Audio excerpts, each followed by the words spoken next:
Instructions.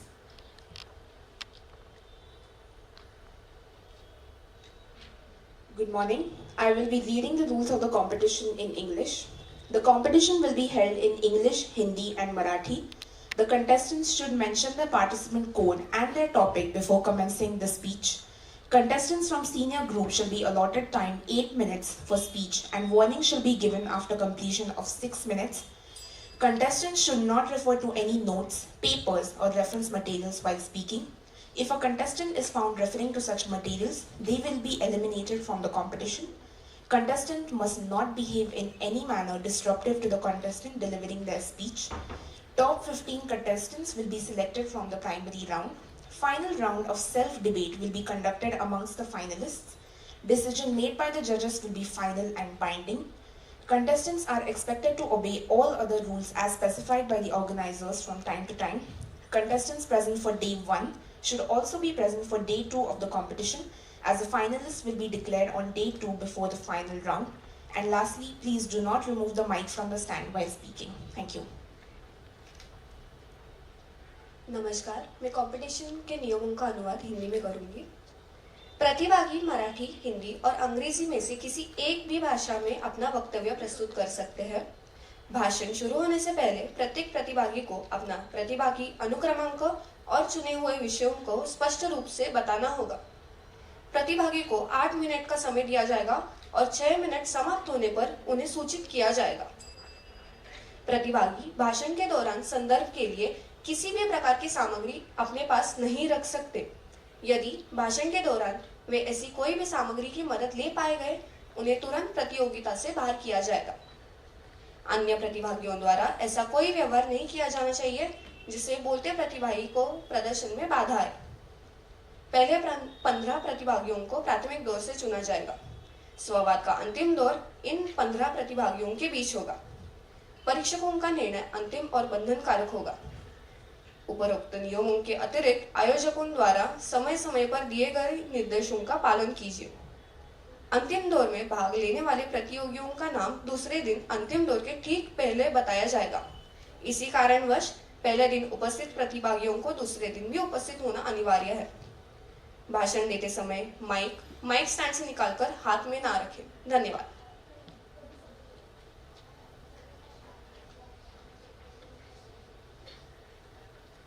प्रत्येक स्पर्धकाने आपला स्पर्धक कोड क्रमांक व निवडलेला विषय हा भाषण सुरू होण्यापूर्वीच स्पष्टपणे सांगावा।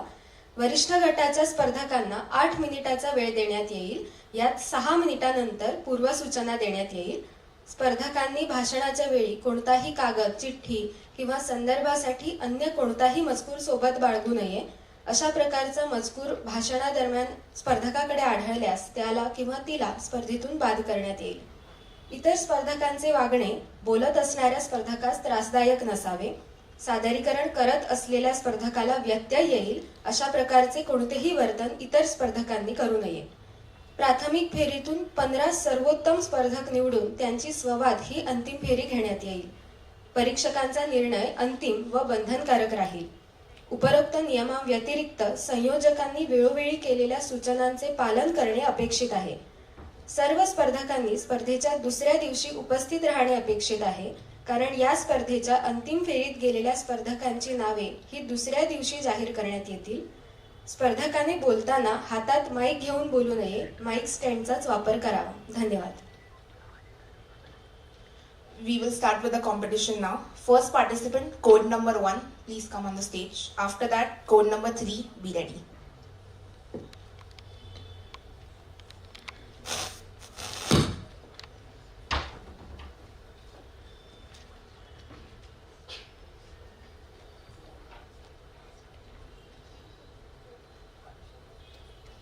Good morning, everyone.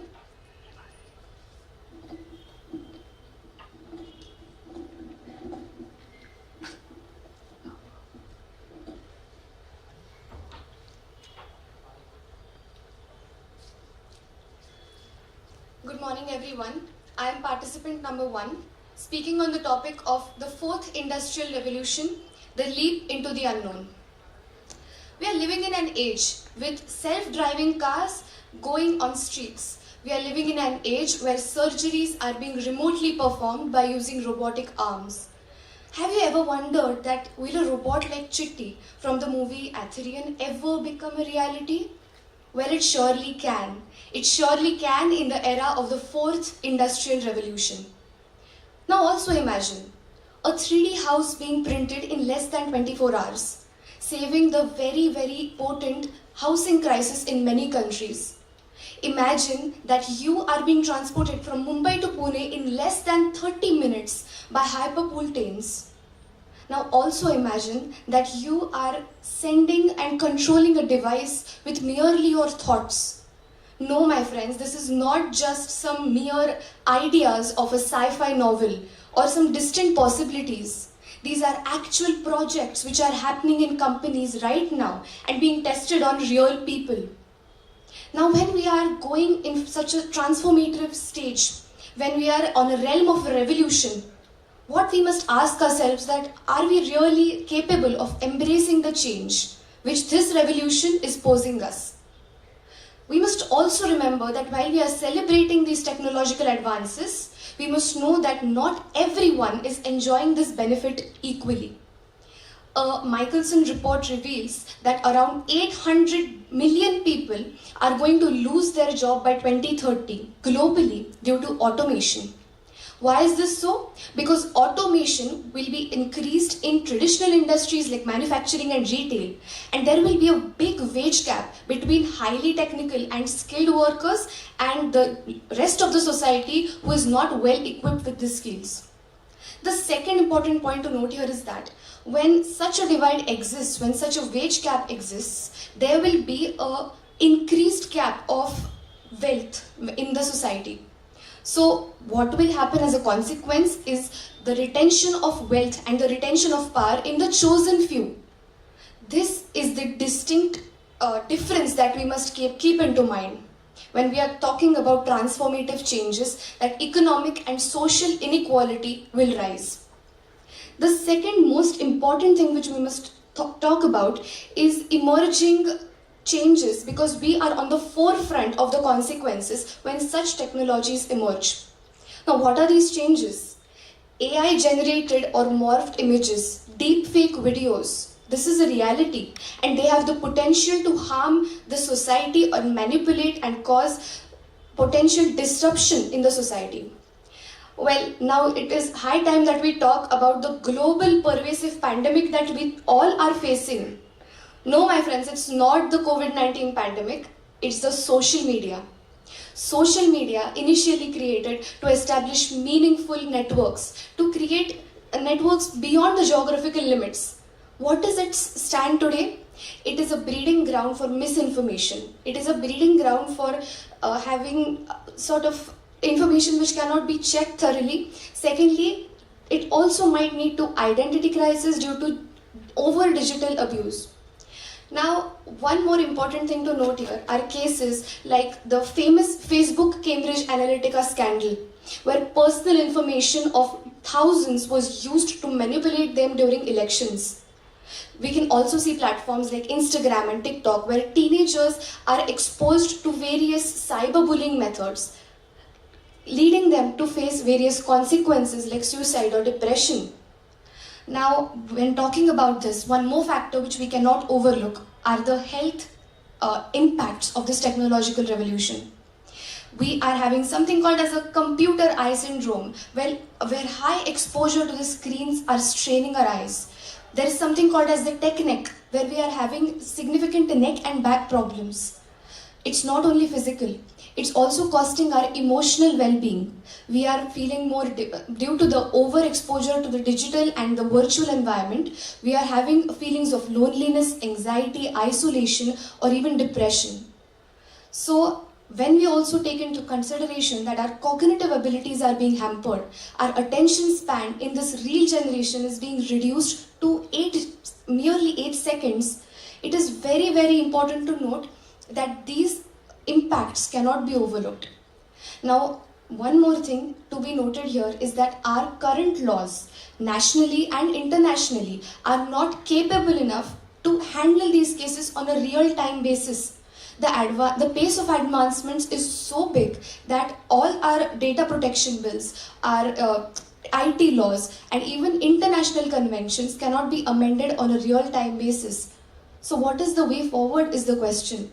If technological advancements in the fourth industrial revolution is impacting our businesses, our economy, our international and government frameworks, and also the very foundation of us being a human, what is the way forward? It's very simple, my friends. As Klaus Schwab has said, that the future is our responsibility. It's that simple. He says that we must strive to create a future which will work for all, which is there for all. We must put people first. We must create systems where people are put forth, because industrial revolution is not just about tech and machine. It's about the people. It's about the values, humanity and ethics which we must keep into mind. So my friends, yes, we do have these incredible things on our fingertips which can create marvels. But what we must remember is how we use it. So let us advocate for universal industrial access so that everyone can be a part of this revolution. Let us advocate for digital education programs so that everyone have the knowledge of it. Do you know that in a UNSC report that around 300 billion people are not having access to the internet? Can you imagine not being connected to the internet? Well, I can't. And these are the 3 billion people living their realities. So let us advocate for digitally universal connection and education. Lastly, I would like to say that let us create a world which is going to build us together and not pull us apart. Let us create artificial intelligence which is made responsibly without any biases and which will help us not only to think better but live better. Thank you.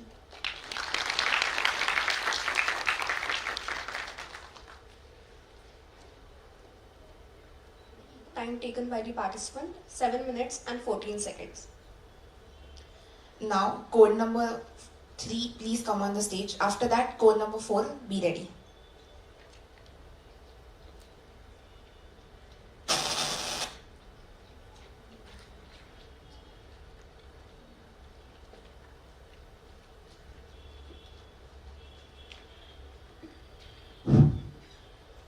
A very good morning to one and all present here, code number 3.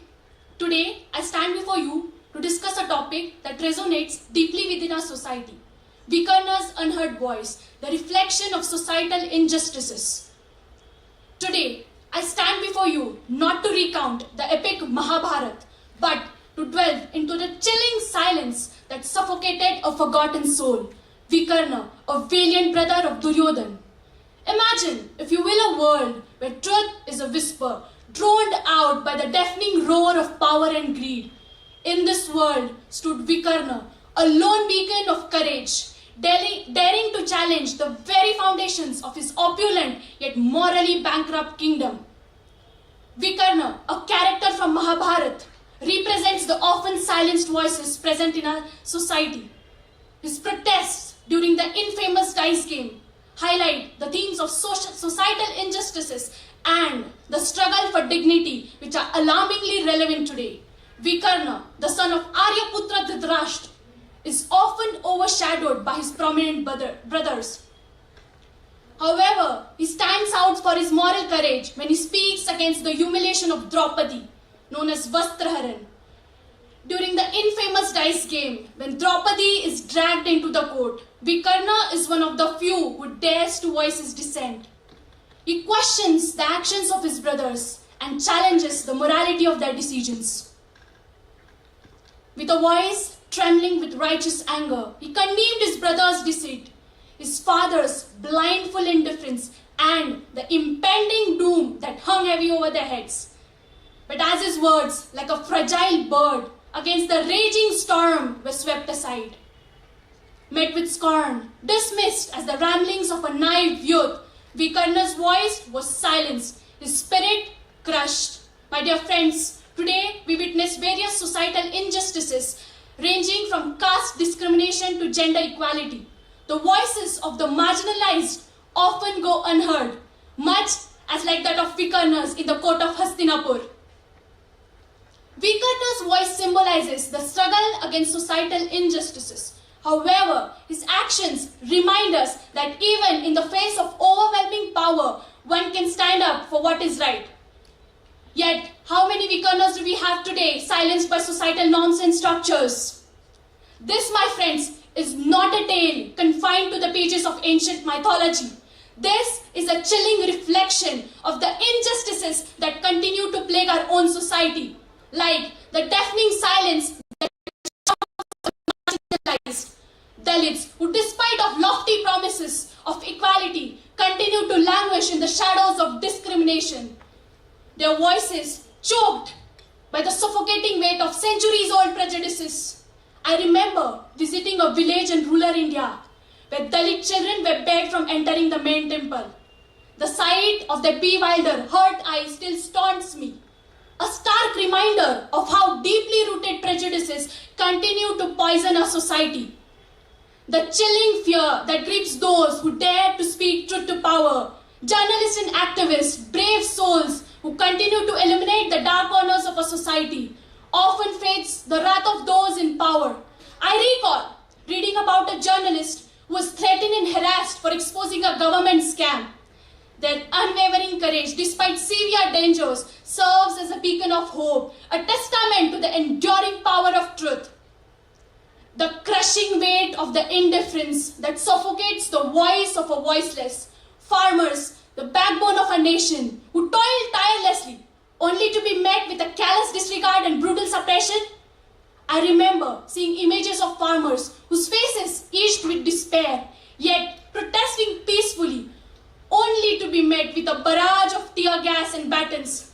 This, my friends, is a stark reminder of how voices of dissent can be crushed and how easily a just cause can be trampled upon.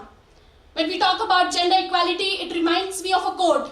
The world of humanity has two wings. One is male and the other female. Not until both the wings are equally developed can the bird fly. Should one wing remain weak, the flight is impossible. Ladies and gentlemen, according to World Economic Forum's Global Gender Gap Report 2020-23, it will continue to take an estimated 132 years to close the global gender gap. This is not just statistics. It represents generations of women that will continue to face systemic barriers, violence against women. Ladies and gentlemen, do you remember the day, 9th August 2020-24, a tragic incident that sent shockwaves across the nation, igniting widespread outrage and calls for justice? The RJ Medical College case, which reflects societal injustices, including gender inequality, violence against women, and the lack of adequate safety measures for the healthcare workers. The victim, a young female lady doctor, was brutally raped and murdered while at work, which highlights the vulnerability of women in the medical profession. The National Crime Records Bureau reported that in India, a woman is raped for every 15 minutes. This staggering reality highlights the cultures that often silences women's voices and perpetuates them towards violence. When we continue to say, "Ye are the fruits of one tree and leaves of one branch," it reminds me, but this is not true. The crimes against Dalit have increased by 7.3% in 2020-21. Black Lives Matter movement has brought light to the systemic racism faced by black individuals worldwide. In United States of America, black Americans are 3 times more likely to be killed by the police than the white Americans. Girls and boys, this is a stark reminder of how the fight against injustice transcends borders and cultures. The journey towards justice has never been an easy path, but history shows us that collective action can help us overcome even the most entrenched systems of oppression. Let us be the generation that refuses to accept injustice. Let us be the generation that embraces empathy and solidarity and builds a world for everyone, where everyone has the opportunity to thrive. The future belongs to those who dare to dream and strive together. Injustice anywhere is a threat to justice everywhere. I pardon, injustice anywhere is a threat to justice everywhere. We cannot stand idly by while our fellow human beings suffer. The time for complacency is over. We must rise up, demand change, raise our voices to build a more just and equitable world. Ladies and gentlemen, lastly I would like to say, you have the power to make a difference. You have the power to break down the barriers. You have the power to challenge injustice. And you have the power to build a better future. Remember, even a smallest act of resistance can ignite a spark of change which can lead to a revolution. Find your voices, use your talents, and join a fight to build a more just and equitable world. Thank you.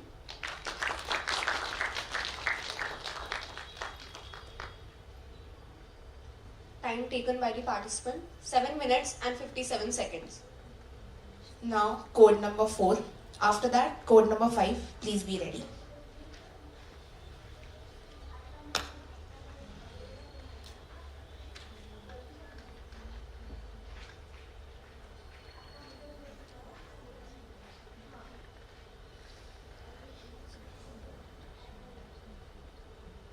So I, participant number 4, will be delving into the topic of dynamics of federalism in India.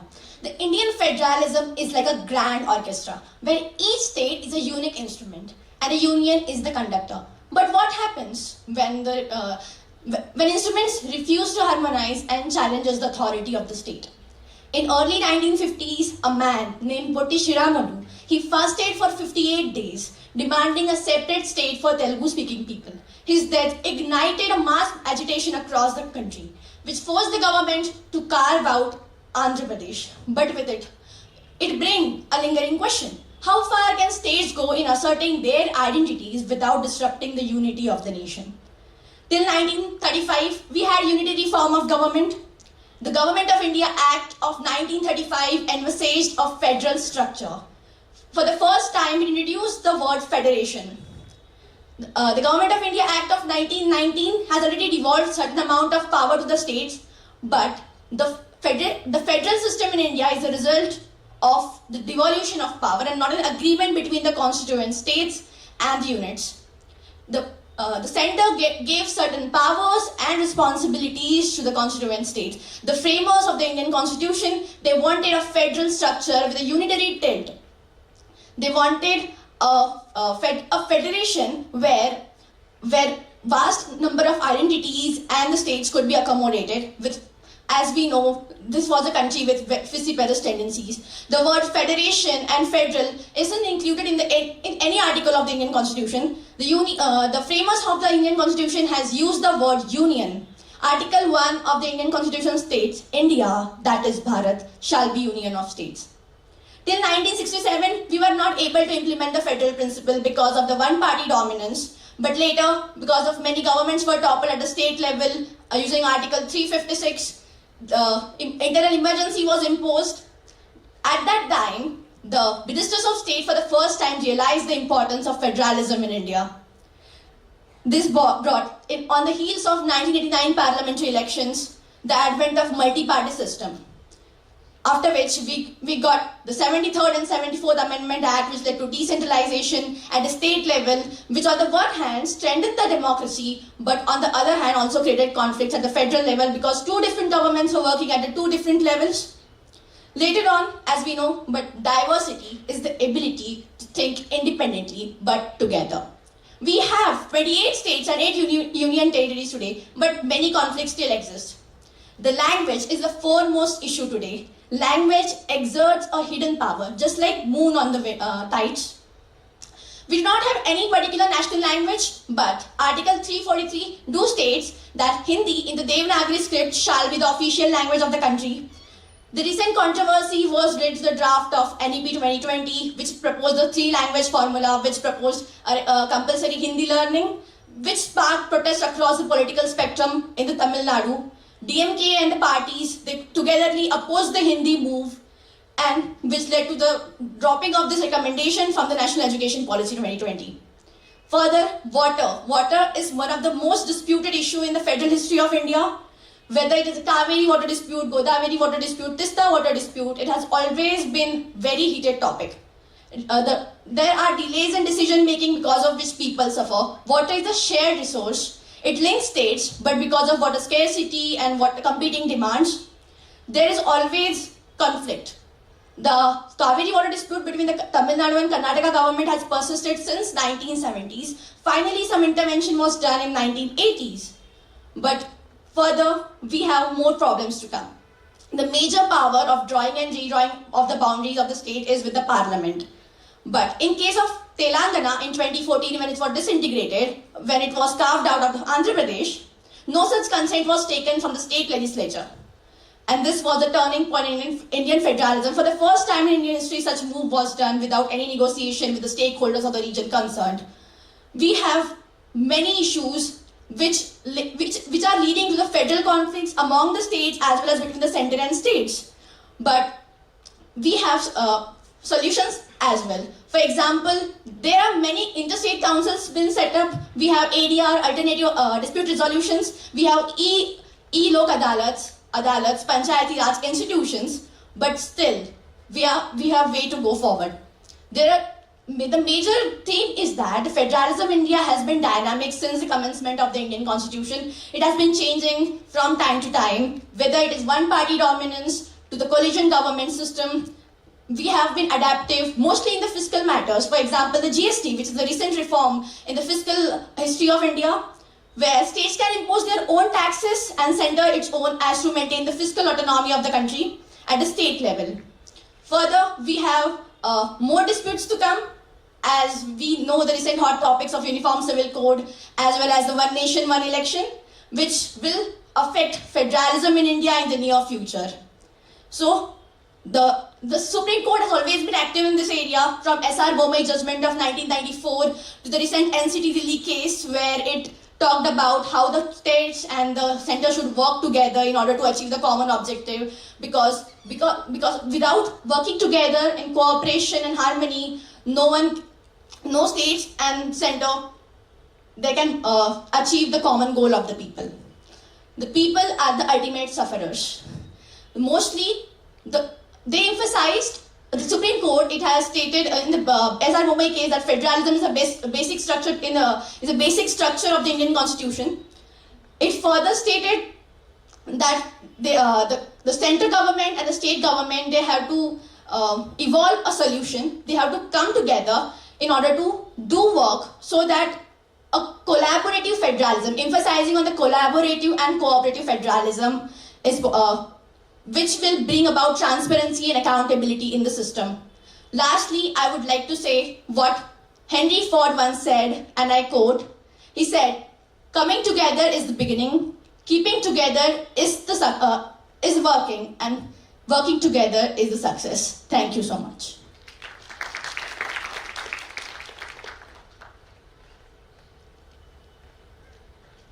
Time taken by the participant, 6 minutes and 53 seconds. Now, code number 5. After that, code number 6. Please be ready.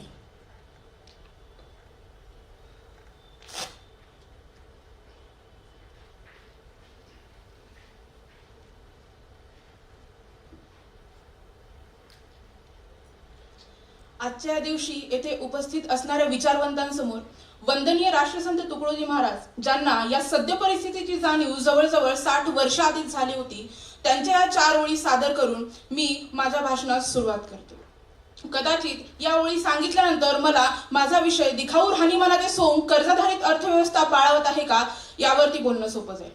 तर राष्ट्रसंत सांगतात, वेशभूषेची चढाओढ यात कसे वेशभूषेची चढाओढ हीच आजच्या जगाची सर्वात मोठी समस्या आहे. तर त्यामध्ये ते म्हणतात की कमवणे हीच श्रीमंती नव्हे, तर बचत करणे हीच खरी संपत्ती आहे, आणि यानेच व्यक्ती संपन्न होईल व हा देश उन्नत होईल.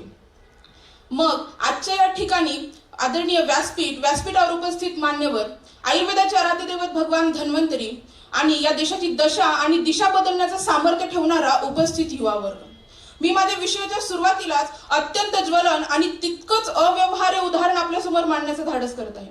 ते म्हणजे आजची ही नीट परीक्षा आणि यामध्ये विद्यार्थ्यांना दिलं जाणारं वेगवेगळं मूल्यांकन. मग या ठिकाणी प्रत्येकाला MBBSच करायचं आहे हा अट्टाहस कदाचित या विषयाचा आधारस्तंभ तर नाहीये ना.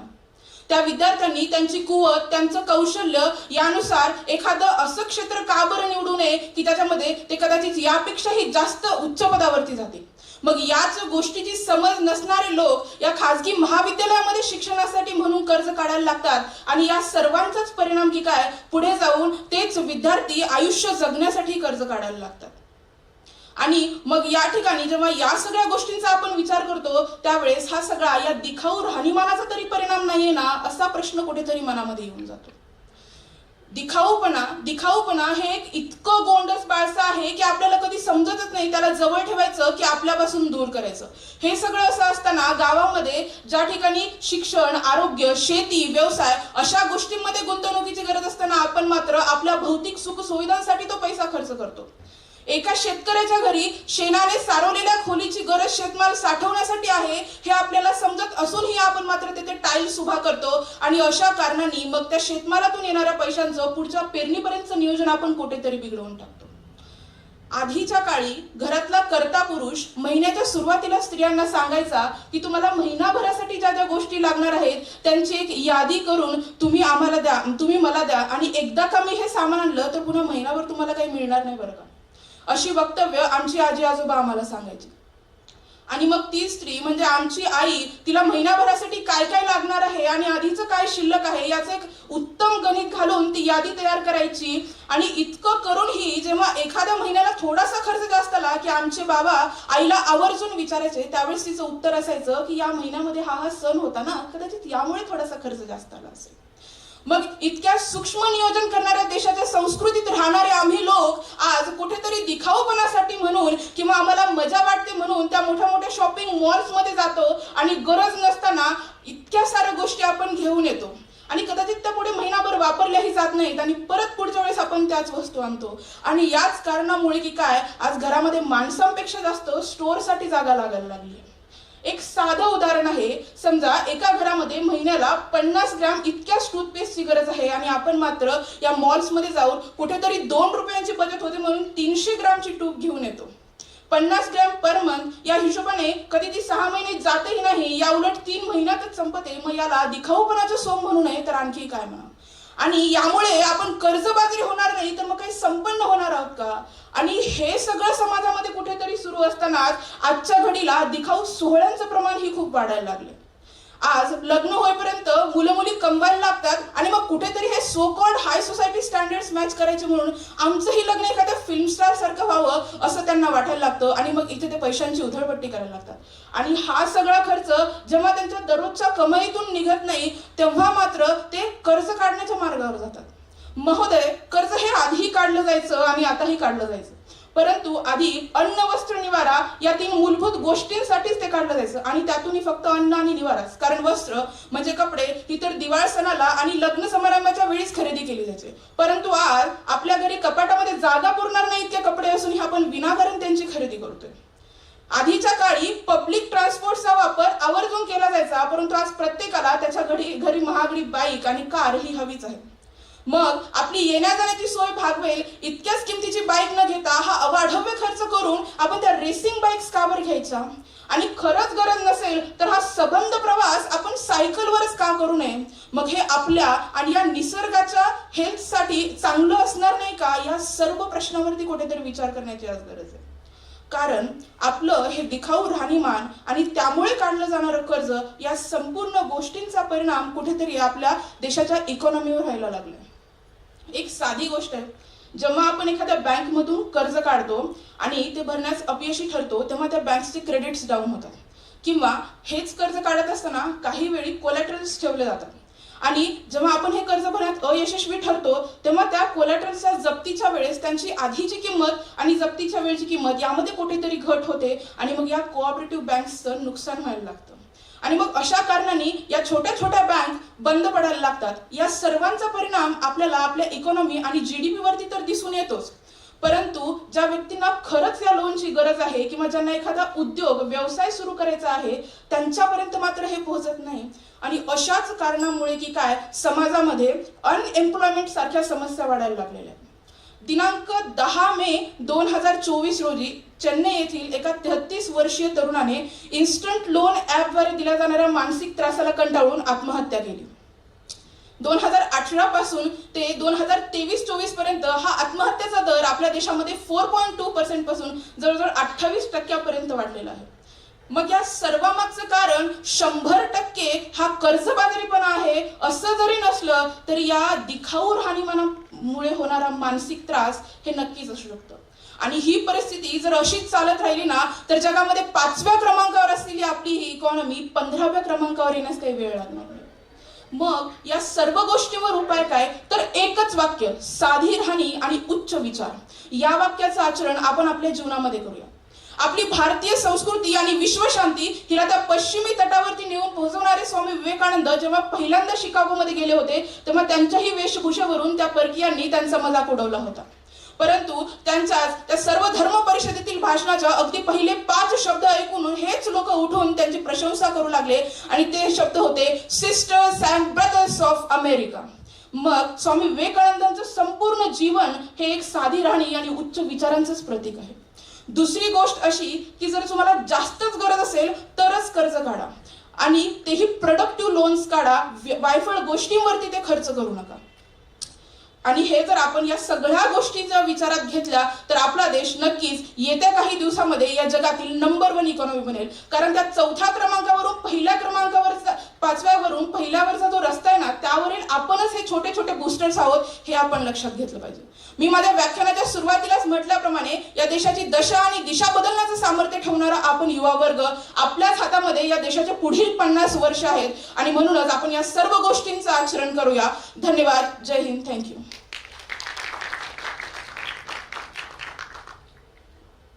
Time taken by the participant 8 minutes and 3 seconds. Now code number 6. After that code number 7. Please be ready.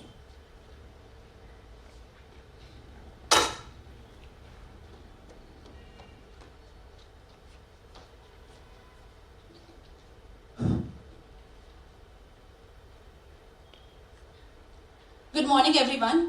I am code number 6 and I will be speaking on the topic Industry 4.0 an ambitious leap into the unknown. Hey Dad, what is this Industry 4.2 I've been hearing about? It's the new buzzword these days. Well son, let me take you back to the past, where steam engines were the new latest thing. Then this marked the beginning of Industry 1.0, which started in the 18th century. Then you reached Industry 2.0 in the early 19th century, which began its mark with electricity and mass production lines. Okay, Dad, that's all fine. But what happened after that? Well then, son, we had computers and automation in Industry 3.0 in the 20th century. Okay, Dad, that's all fine. But please, get to the point. Okay, son, let me tell you. Industry 4.0 was the next step of this industrial revolution, marked by various technologies such as big data, IoT, artificial intelligence, all these new words which we've been hearing around. And these technologies have helped us bring automation so good and mimic humans so seamlessly, so elegantly, that you won't even realize that this entire dialogue was AI generated. Confused? Here's the twist. Neither the kid nor the father exist. This entire dialogue was generated by ChatGPT, the most popular AI tool which we all need, whether you're a student or even a working professional. So, what is Industry 4.0? Let me start. Hey Alexa, please tell me about Industry 4.0. Great question. Industry 4.0 is the next step of the industrial revolution, where machines no longer just simply follow instructions, but they learn how to think, learn and adapt to what they learn, creating an infinite feedback loop for the greater good. Industry 4.0 started as a seemingly ridiculous idea in the Hanover Fair in Germany in 2011. Fast forward to 2025, we see a country which is now the leader of the automobile sector. We see a country which has started the next revolution, the next greatest thing. And now, there are many superpowers in the world, US, China, and even the European Union investing heavily in this. Okay? The Industry 4.0 is much like outer space, uncharted, full of potential, and it is waiting to be explored by us. Much like the Hubble Space Telescope, which is the pinnacle of all the interstellar achievements by us, we are looking through our telescope into our future. So this pinnacle has 4 pillars: interconnectivity, information transparency, technical assistance, and lastly, digitalized, decentralized communication. These 4 pillars are the heart of Industry 4.0, and based on these, we have developed numerous technologies to assist. Firstly, Internet of Things, IoT. Have you guys heard of self-driving cars? Where do you think that has come from? Machines are communicating between each other, where the machines are considered as things and they implement their own stuff without us having to program it explicitly. Secondly, artificial intelligence. Gemini, ChatGPT, DALL-E, even Canva has its own AI at this point. Thirdly, big data analytics. So this is used for optimizing processes and finding conclusions through all the raw data which we get. Then there's AR/VR. Have you guys heard of the metaverse? Right. So AR/VR is the foundation step for the metaverse. And lastly, you have automation and robotics. The robotic arms in the medical sector, the waiters who are now robots suddenly helping us. This makes human lives easier. It's simple. Industrialists value quality over quantity. We need lesser errors, not more people. So now, let us talk about India's stand on this. What does India think, the world's largest democracy, have to say about the new ocean of innovation? Okay, so firstly, India has implemented Biocoin, which is used in the medical sector for creating personalized plans for treatment based on the previous patient data, which is stored in the cloud. Using artificial intelligence and machine learning techniques, you can curate personalized plans and it is easier for treatment. Apart from that, the government of India has introduced the Digital India Initiative for robustness and creation of more jobs, which will help in this sector. And then technologies such as 5G are important for communication between people and internet usage. The GDP contribution of the manufacturing sector is set to increase from 17% to 25% by 2030. There are many cries of outrage by the critics about stuff like unemployment or cyber security concerns. You know what? For growth, you need some pain. Without pain, there is no gain at all. This might seem tough, this might seem impossible, but I assure you, it is not impossible. A bit of pain is important for our overall growth. You talk about unemployment? Okay, humans have been evolving. Our growth is based on the principle of evolution. I agree some jobs are being stolen by AI and all the technologies which are coming up, but don't you realize there are more jobs being created? People can upskill themselves by educating them about various platforms and stuff. Cyber security. Well, this term is what is saving your data. There are scientists and industrialists working on technologies to save your data and maintain your privacy. This revolution is us looking at the future. This revolution is what will bring all the castes, all the religions, all the regions into one collective place. And this is humankind. Humankind brought together by technology. With this revolution, you can now, the terms which were just seen in science fiction novels and movies, self-driving cars, time machines, and whatnot, the possibilities are endless. So I promise you, let's join this innovation together. Let's embrace it like our own, because it is not a matter of if, it's a matter of when. So let us take this ambitious leap into the unknown and remember, always stare at the universe, not back at your feet. Thank you. Time taken by the participant, 6 minutes and 57 seconds. After this, code number 7, and after that, code number 8, be ready. Code number 7, dynamic nature of Indian federalism.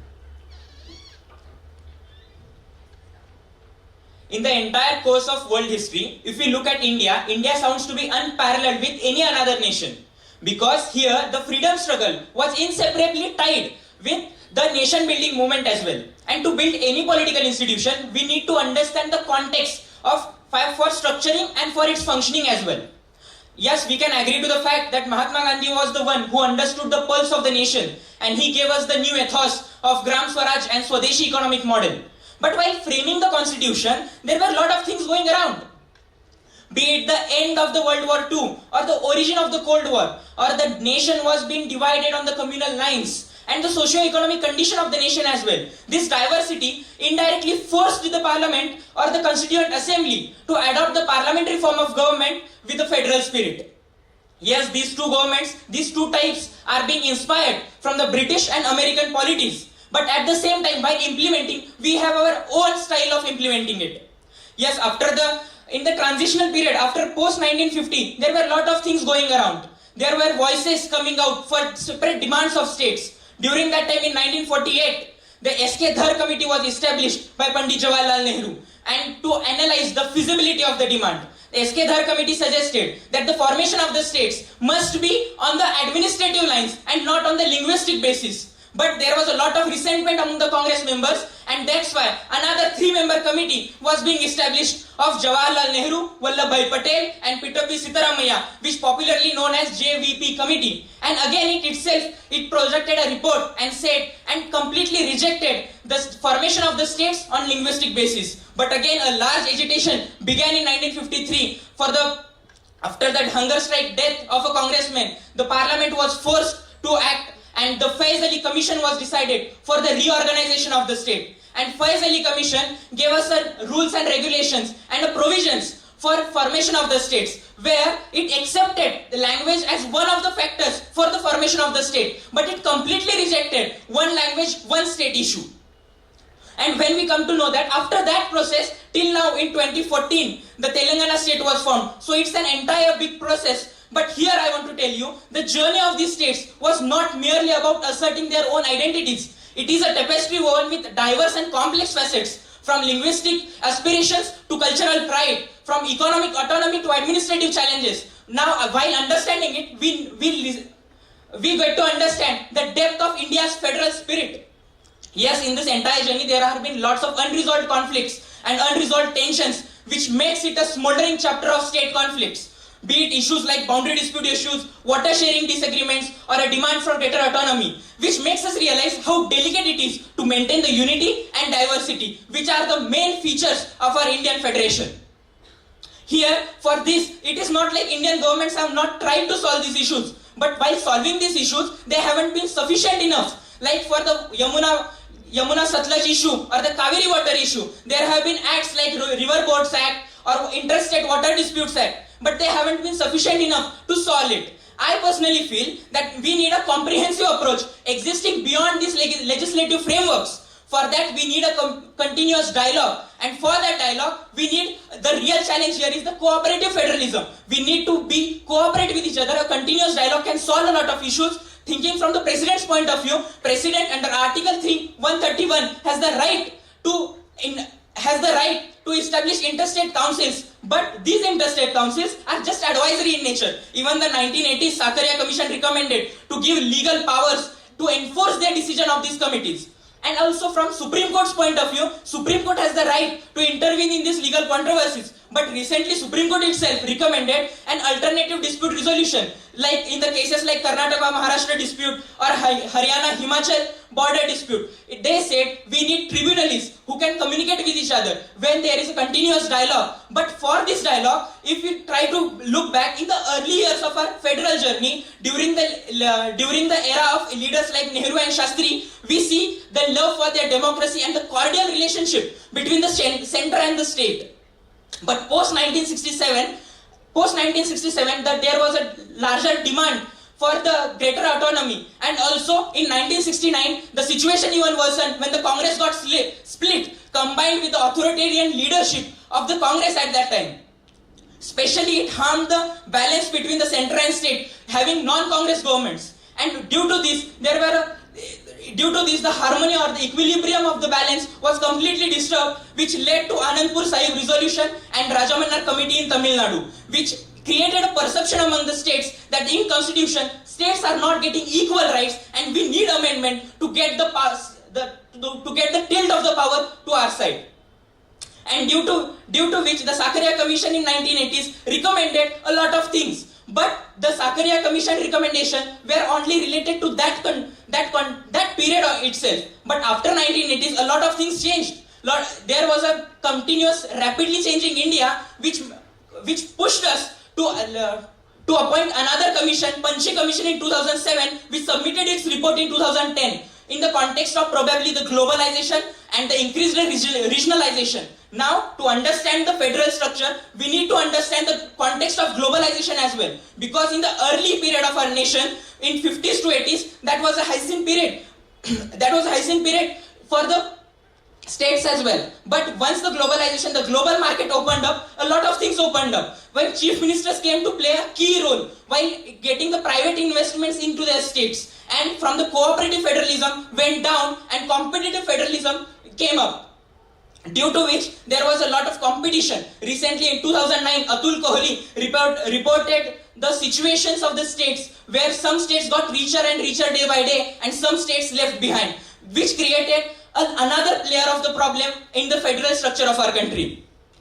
And it is the fact that, apart from these all functions, the Mandalization in 1990, the Hindutvaization in 1992, and the Indo-US nuclear war deal in 2009, all these three events also changed the completely political recognition of our country. And it is the fact that post-Nehruvian period, no single party has successfully tried to implement and maintain the federal structure of our nation. At the end, I would like to say it's an opportunity for us. Yes, few things have not gone our way, but it's time for us to create a federal structure rooted with a continuous dialogue and positivity. And I want to reaffirm my faith in the strength of federalism. And let's work together for creating a country where unity is celebrated, democracy, diversity is respected, and progress is shared. So I would like to purposely end it with Jai Hind first and Jai Maharashtra later. Thank you. Time taken by the participant, 7 minutes and 34 seconds. Now code number 8. After that, code number 9. Be ready.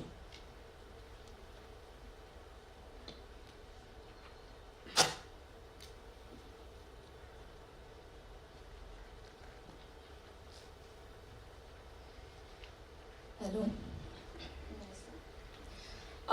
यहाँ प्रस्तुत सभी अनुभवियों व युवा शक्ति को मेरा नमस्कार। मैं प्रतिभागी क्रमांक 8 आज विकर्ण की अनसुनी आवाज, समाज के अन्यायों का प्रतिबिंब इस विषय पर अपने विचार प्रस्तुत करना चाहूंगी। मैं अपने प्रसंग की शुरुआत एक प्रश्न से करना चाहूंगी। यदि आपको परिवार व धर्म में से किसी एक को चुनना पड़े तो किसे चुनेंगे आप? किसी कारणवश अगर आपके प्रियजन किसी के साथ अन्याय कर देते हैं तो किसका साथ देंगे आप? एक और है आपके प्रियजन जिनसे आप अत्यंत प्रेम करते हैं, जिनके लिए आप अपने प्राण न्यौछावर कर सकते हैं। वह एक और है एक पीड़ित। हमारे पास शायद इस प्रश्न का उत्तर अभी ना हो, किंतु एक शूरवीर था जिसको एक क्षण नहीं लगा अपने परिवार का खंडन करने में व धर्म का साथ देने में। आज बात करेंगे महाधर्मी, महायोद्धा गांधारी पुत्र विकर्ण की। सजी सेज द्यूत की, विनाश के प्ररूप की, शकुनी ने बुना जाल था, धर्मराज बिल्कुल अनजान था। शुरू हुई क्रीड़ा, फेंका शकुनी ने पासा, चली चाल कुटिल, बहुत दिया पांडवों को झांसा। एक के बाद एक सम्राट हारते चले सब कुछ, दांव पर लगाने को बचाना अब कुछ। अपमान से था ग्रसित कर्ण, कहा द्रौपदी को दांव पर लगाओ। ये कैसा तेरा प्रतिशोध है कर्ण? द्रौपदी को दांव पर हारा युधिष्ठिर, ये कैसा तेरा धर्म युधिष्ठिर? द्रौपदी को खींच लाया दुशासन, कितना है तू दरिद्र दुशासन, रोई तड़पी बिलखाई पांचाली, कितनी पीड़ा सहे पांचाली। पांचाली ने लाखों प्रश्न पूछे, सभा चुप, सबने नेत्र करे नीचे। कोई ना आया आगे, कोई ना आया आगे, सबने हाथ करे पीछे। तब गूंजा एक स्वर सभा में, यह अधर्म है, यह अन्याय है ये नारी का अपमान, यह विनाश का पथ है भ्राता, क्या है इस दरिद्रता का नाम।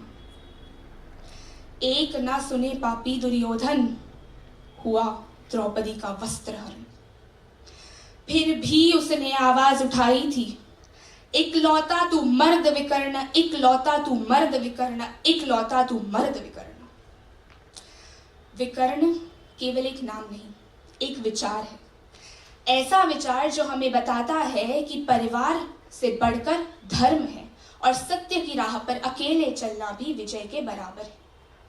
परंतु विडंबना का विषय तो यह है कि जिस प्रकार उस युग में, उस सभा में विकर्ण की आवाज को दबा दिया गया, इस युग में भी सत्य का साथ देने वालों को जुर्माना भरना पड़ता है। वीर भगत सिंह, जिन्होंने अंग्रेजी शासन के खिलाफ आवाज उठाई, उन्हें फांसी पर चढ़ा दिया गया। राम प्रसाद बिस्मिल के सरफरोश की तमन्ना को सूली पर चढ़ा दिया गया। वीर सावरकर, जिन्होंने आंदोलन किया और उन्हें काला पानी की सजा दे दी गई। सावित्रीबाई फुले, जिनका समाज ने बहिष्कार कर दिया, क्यों? क्योंकि उन्होंने स्त्रियों को शिक्षण दिलाना चाहा। मीराबाई, जिनका अपने ही परिवार ने त्याग कर दिया, क्योंकि उन्होंने भक्ति की राह चुनी। नमन करती हूं मैं ऐसे विकर्णों का, जिनके कारण हम आज स्वतंत्र हैं। नमन करती हूं मैं विकर्ण राजा राम मोहन रॉय और विकर्ण सावित्रीबाई फुले का, जिनके कारण मैं एक स्त्री आज शिक्षित हूं और इस मंच पर खड़ी होकर अपने विचार आप सभी के समक्ष प्रकट कर पा रही हूं। आज के समाज में भी कई विकर्ण हैं। वो छात्र जो अपने हक के लिए लड़ते हैं, जो भ्रष्टाचार के खिलाफ आवाज उठाते हैं, वो महिलाएं जो समान अधिकारों के लिए लड़ती हैं, वो किसान जो अपनी मेहनत की सही कमाई मांगता है, ये सभी है आज के विकर्ण। मेरा मानना है कि यदि आप अन्याय होता देखकर चुप्पी साध लेते हैं, देखकर अनदेखा कर देते हैं, तो आप भी उस अन्याय के सहभागी हैं। कलयुग अपने चरम पर है। लोग दूसरों की पीड़ा को देखकर मुंह फेर लेते हैं। अगर सड़क पे कोई हादसा हो जाए, किसी युवती के साथ छेड़छाड़ हो जाए, लोग सहायता नहीं करते, फोन निकालकर वीडियो बनाने लगते हैं। धिक्कार है ऐसे समाज पर। हम सभी को उस मौन सभा का हिस्सा नहीं बनना है, हम सभी को विकर्ण बनना होगा, सत्य के लिए आवाज उठानी होगी। जो ऐसा करते हैं उन्हें प्रोत्साहित करना होगा, उनका संरक्षण करना होगा। पीड़ित, शोषित, पिछड़े वर्ग के लोग, महिलाएं, इन सब के हक के लिए हमें लड़ना होगा। अब प्रश्न ये है कि विकर्ण बने तो बने कैसे, लड़े तो लड़े कैसे। हमारे पास एक बहुत बड़ा वरदान है, सोशल मीडिया। सोशल मीडिया के जरिए हम अपने विचार प्रकट कर सकते हैं। ऑल लाइव्स मैटर व मी टू जैसे हैशटैग्स का प्रयोग कर हम अत्याचार के खिलाफ लड़ सकते हैं।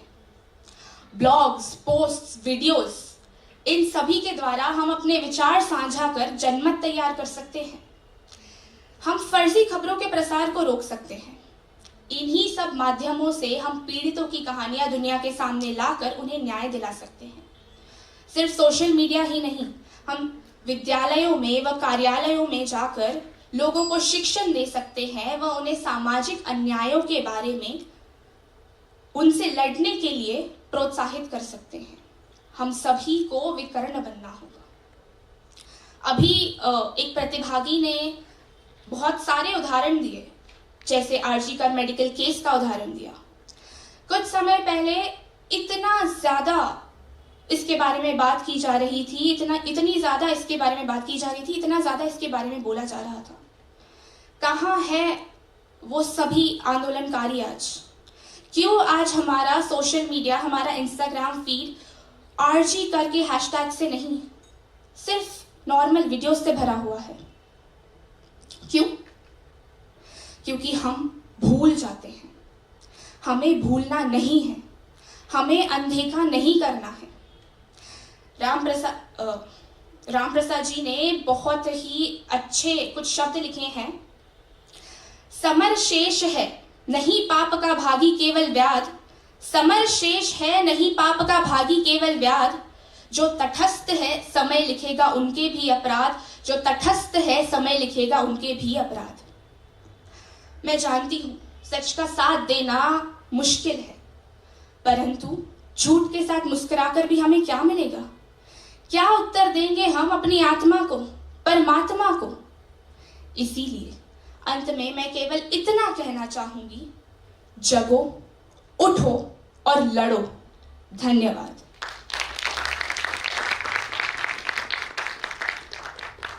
Time taken by the participant 7 minutes and 38 seconds. Now code number 9. After that, code number 10. Be ready.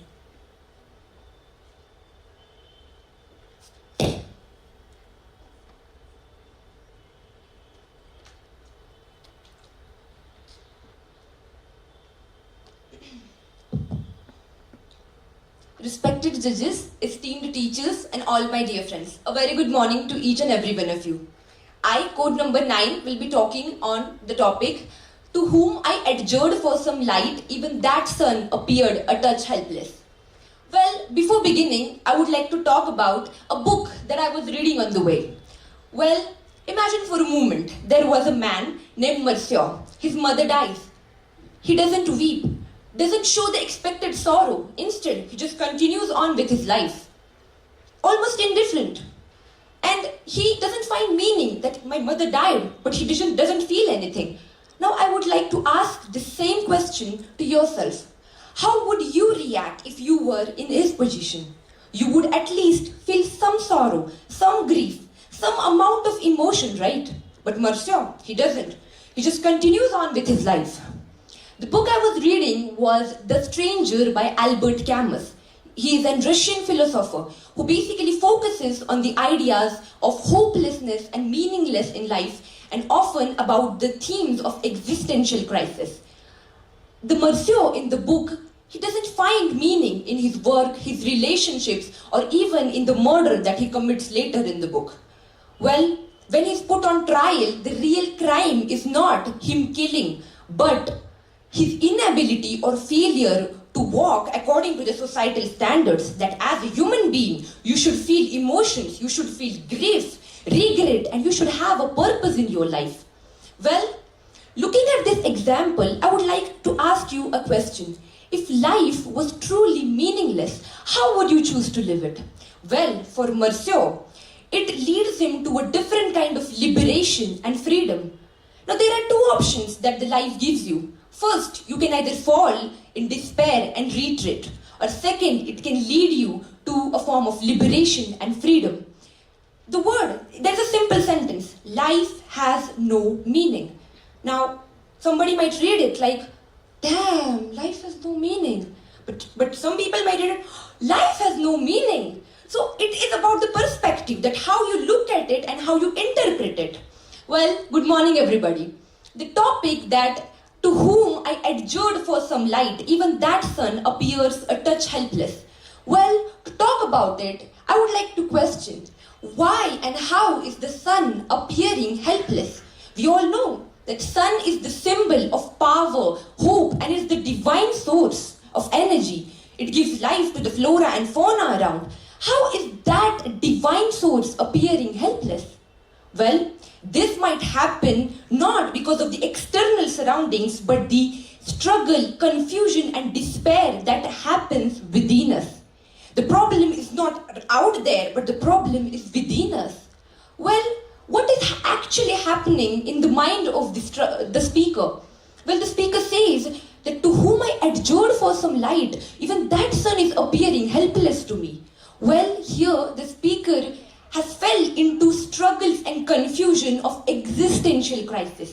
That is, he doesn't know anymore, like Monsieur, that what is the meaning of his life? Why am I living this life? Well, I might ask the same question to myself. Why am I standing in front of 100 people and delivering a speech? Why are you all listening to me? Why are judges judging me? What is the purpose of our existence? Why are we living this life when the outcome is going to be the same, and that is death?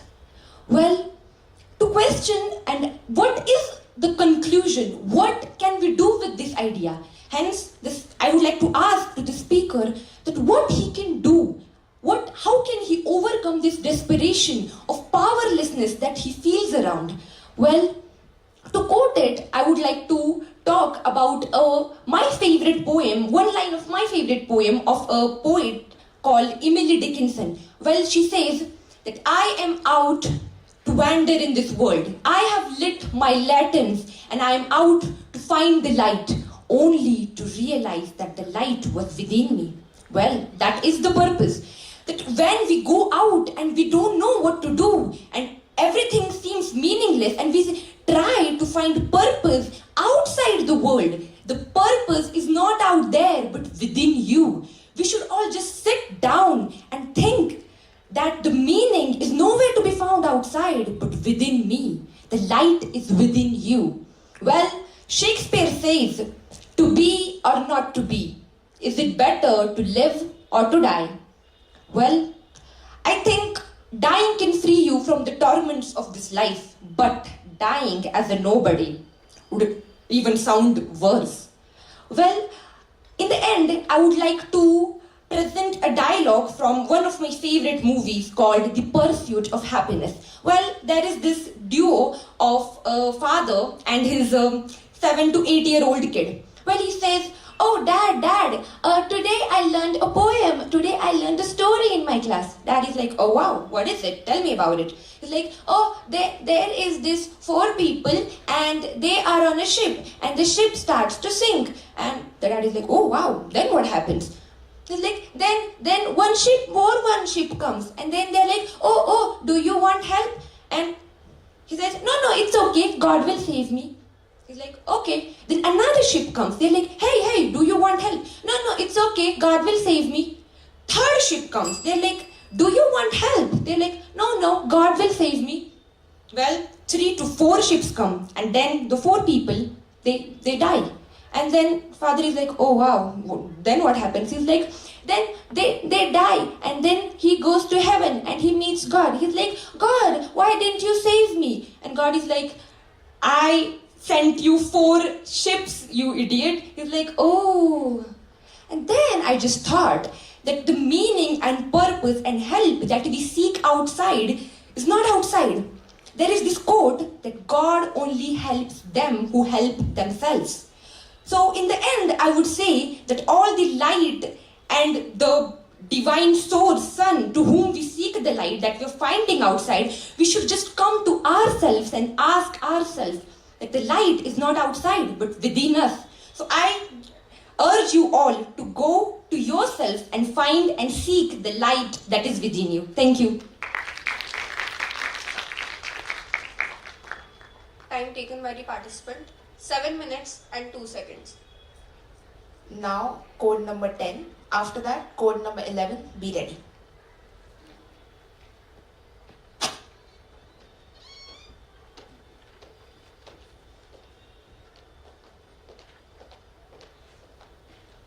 At the self count of 3, 2, and 1.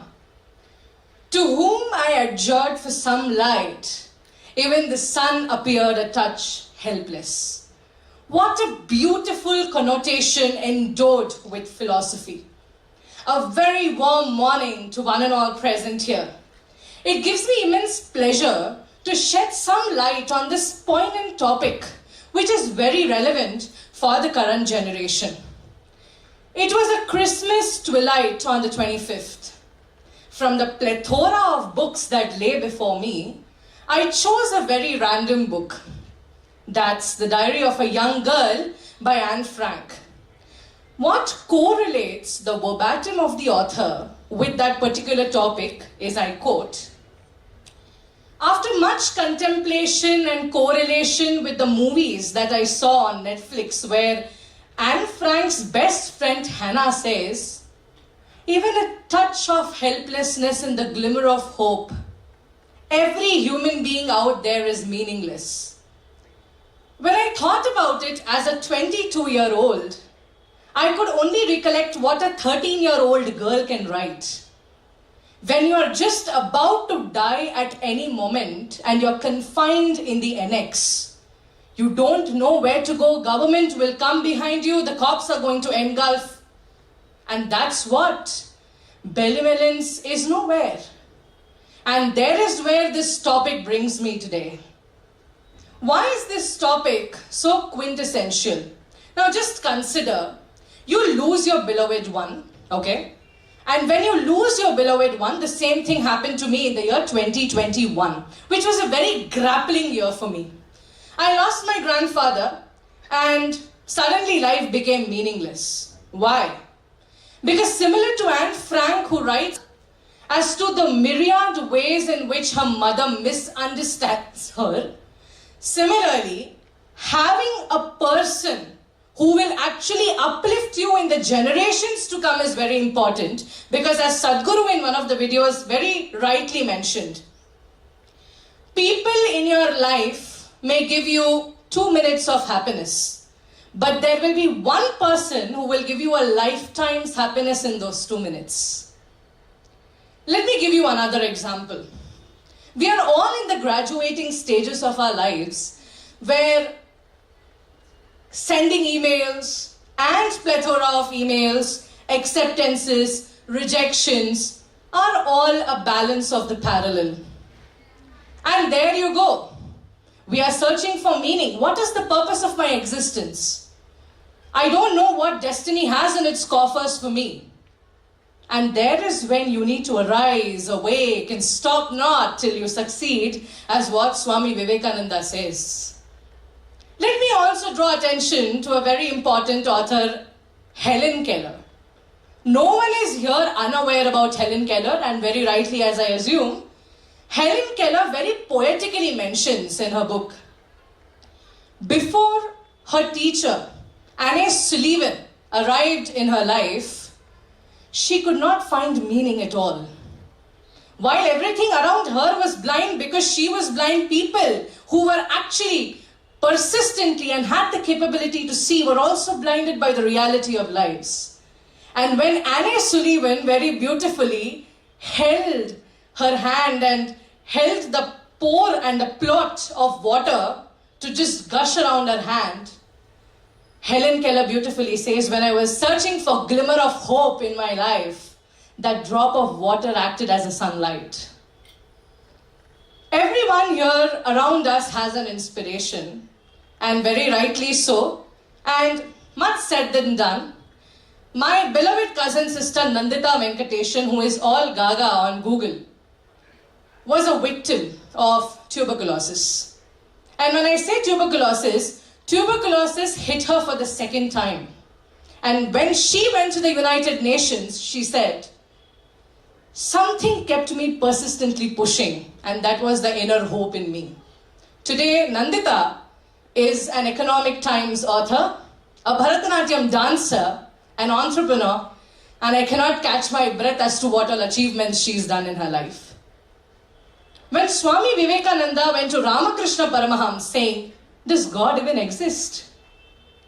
Ramakrishna Paramahams very beautifully with his eyesight, and that's what is the spiritual connect, saw Vivekananda with a rapt attention and said, I know you are going through financial struggles, dear Narendranath, after the death of your father, but arise from the materialistic aspirations of life. And that is when Swami Vivekananda, when he was sitting in the Triveni Sangamam in Kanyakumari and meditating on the rock, he was saying, and I quote, the ethereal sea lay endless before me, searching for meaning, and what was the glimmer of hope of sunlight? Was the confidence within him.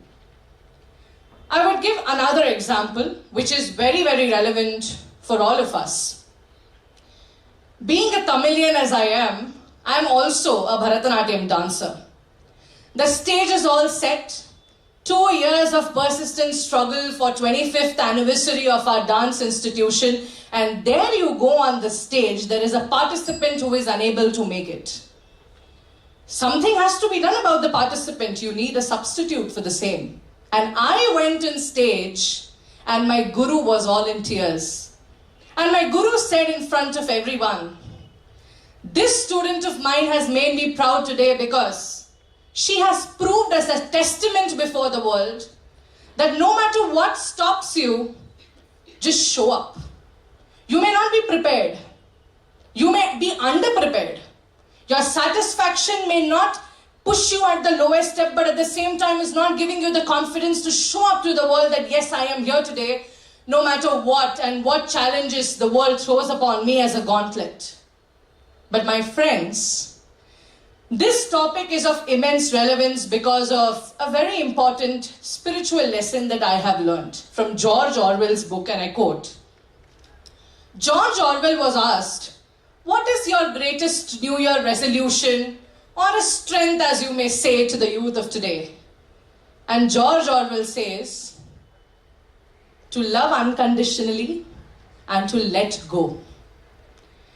It's very difficult for people who are in this connected world of manifestations where metaphorically, spiritually, ethereally, people keep telling you to chase your goals after goals. And what is the importance of this topic? What does this signify? You are in search of guidance. You are in search of illumination. And even the greatest omnipotent power on this earth, which is the sun, seems to be helpless to help you. And the inner darkness in you is consuming you so much that everything around you seems meaningless. And even when the sky is clear, your mind may be clogged, and given as God's will, it may be otherwise a lot of times in life as well. In Mahabharata, with which I would like to end, Arjuna's inner strength evoked because of the cosmic power of Krishna. And today I would like to end by saying, arise your cosmic powers and tell yourself, no matter what, you're going to make it. Thank you. Time taken by the participant, 8 minutes and 18 seconds. Now code number 11. After that, code number 13. Be ready. Hello. तर सर्वात प्रथम इथं बसलेल्या मान्यवरांना आणि उपस्थित परीक्षकांना आणि माझ्या मित्रांनो, तुम्हाला सर्वांना माझा नमस्कार. माझा कोड नंबर आहे 11 आणि माझा विषय आहे नदी विरुद्धचे संहायुग, सभ्यतेच्या काठावरील विनाश खुणा. तर जसं की तुम्हाला सगळ्यांना माहितीच आहे की नद्या ह्या मानवजातीसाठी फक्त पाण्याचा स्रोत नसून ते सभ्यतेच्या घडवणाऱ्या जीवनरेखा आहे. जसे की तुम्हाला सगळ्यांना माहिती आहे की सगळ्या ज्या सभ्यता आहे त्या सगळ्या पाण्याच्या काठावर झाला, नदीच्या काठावर झाला. तर त्यातलं काही प्रमुख ज्या सभ्यता आहे जसे की सिंधू नदीच्या काठावरील सिंधू नदीच्या काठावरील हरप्पा संस्कृती, नाईल नदीच्या काठावरील इजिप्शियन संस्कृती, टिग्रिस नदीच्या काठावरील मेसोपोटेमियन संस्कृती आणि last but not the list that is yellow नदीच्या काठावरील चायनीज संस्कृती. तर मला हे सांगताना अत्यंत लाजाळूच म्हणजे वाटत आहे की ज्या नद्यांनी आपल्याला एवढं सांभाळलं, पालन पोषण केलं, ज्या नद्यांनी आपल्याला अन्न दिले, पाणी दिले, सगळं काही दिलं, आज जसं की समाजामध्ये काही लोक आहे की ते त्यांच्या आई वडिलांना ते वृद्ध झाल्यावर त्यांना वृद्धाश्रमात टाकतात किंवा त्यांची नीट काळजी घेत नाही.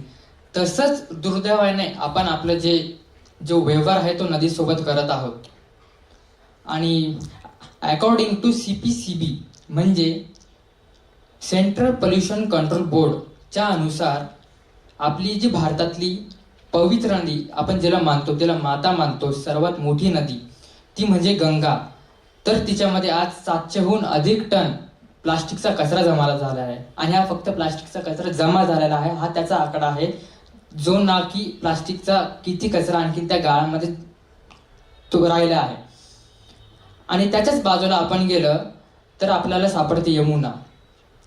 जेव्हा यमुना दिल्लीच्या हद्दीत पार होते तेव्हा तिचं पाणी जे आहे अक्षरशः सजीवांसाठी मृतदेह ठरतं. आणि हे मृतदेह का बरं ठरतं?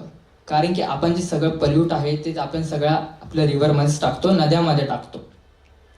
आणि पण मला आश्चर्य केव्हा वाटतं की जी यमुनामध्ये 100 वर्षाआधी जहाजे चालायची, होड्या चालायच्या पाण्याच्या, लाकडाच्या, तर आज त्याच नद्यामध्ये अत्यंत घातक असे रासायनिक फेस तरंगत आहे. तिथलंच काय उदाहरण घेताय, आपल्या मोळ्या मोठ्या नदीचंच घ्या ना. अकॉर्डिंग टू MPCB म्हणजे महाराष्ट्र पोल्युशन कंट्रोल बोर्डच्या अनुसार जवळजवळ 800हून अधिक टन हा जो कचरा आहे किंवा प्लास्टिकचा जो कचरा आहे तो ह्या नदीमध्ये तो मिसळतो. आणि 70% जास्त पाणी आहे, सांडपाणी आहे, ते अनट्रीटेड पाणी म्हणून ह्या नदीमध्ये सोडल्या जातं. आणि सोडल्या जात दरम्यान जी पूर्ण प्रक्रिया आहे ती होत नाही अकॉर्डिंग टू PMC. तर हे जे सगळं काही घडत आहे हे फक्त आपल्यानुसारच नाही, हे फक्त PMC याला जिम्मेदार नाही आहे. जेवढी PMC जिम्मेदार आहे त्याच्याहून दुप्पट तिप्पट पटीने आपण जिम्मेदार आहे. कारण की हा जो सारा कचरा आहे, प्लास्टिक आहे, हा आपल्याच घरातून त्या नदीमध्ये इनडायरेक्टली और डायरेक्टलीपणे त्या आपल्या मुळा मोठ्या नदीमध्ये जातो. आणि कधी कधी मला आत्ताच तुम्हाला एक मी किस्सा सांगू इच्छितो की मी जेव्हा आता फॉर एक्झाम्पल की मी इथला पुण्यातला नाही, मी संभाजीनगरमधला आहे. सो तिथून मी जेव्हा आणि मराठवाडामुळे असल्यामुळे तिथं काही नदी नाही. सो पहिली नदी म्हणजे मला बघायची तर तू कोणची बघायची, गोदावरी, ते तर बघितली. पण दुसरी नदी जी आहे ते पुण्यामध्ये मी जस्ट गुगल मॅपमध्ये बघत होतो की हां अरे वा इथे नदी पण आहे, ठीक आहे बघू आपण. पण जेव्हा मी ती नदीची अवस्था बघितली मला अगदी म्हणजे डिग्रेड फील झालं की जर इथले काही फॉरेन लोक येत असतात विदेशावरून तर त्यांना कसं फील होईल, त्यांची नदी कशी असतात आणि आपल्या नदी कशा असतात. आणि दुसरं जे लाजण्यात आहे की ते म्हणजे आपण जे सगळं आहे नदीचं पात्र अरुंद करत आहोत. हा जो रिव्हरफ्रंट प्रोजेक्ट चालू आहे हा फक्त ब्युटिफिकेशन मध्येच चालू आहे. जो काही ऍक्च्युअल कोर आहे नदीचा तो साफ करण्यात जात नाही आहे. आणि मला तुम्हाला सगळ्यांना एक प्रश्न आहे की इथल्या किती जणांनी क्रेडिट कार्ड खाल्लं आहे?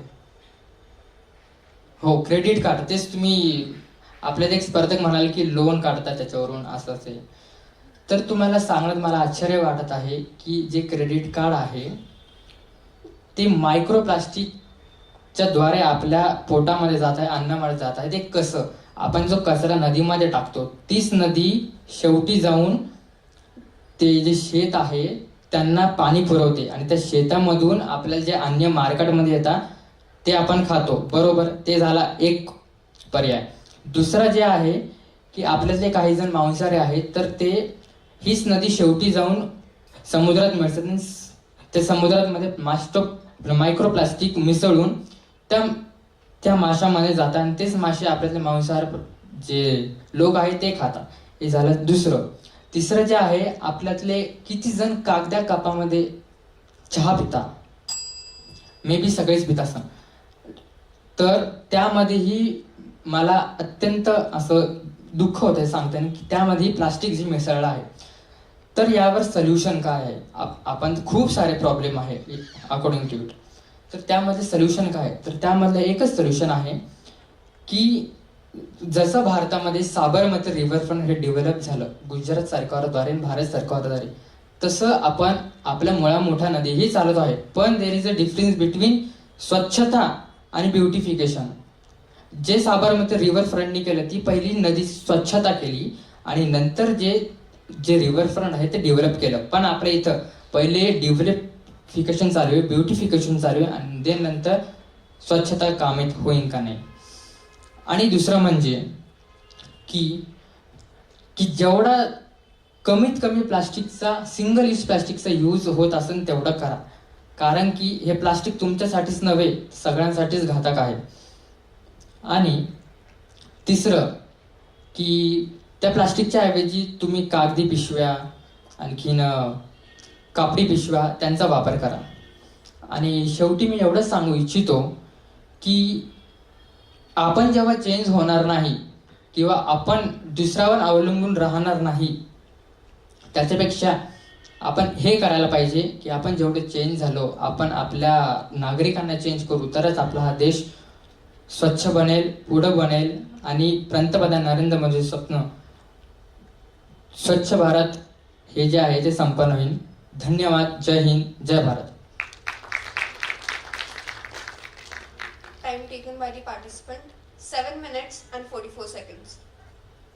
After this, code number 13, and after that, code number 15, be ready.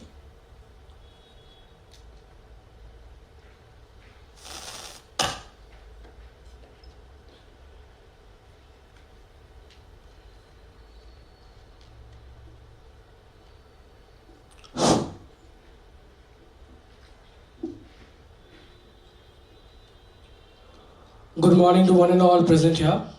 I am code number 13 and I'll be speaking on the topic of federalism, a smoldering chapter of state conflict. Two of the guys have already spoken on federalism and I feel like we have an idea of what actually is federalism, but I want to add up more with what they said.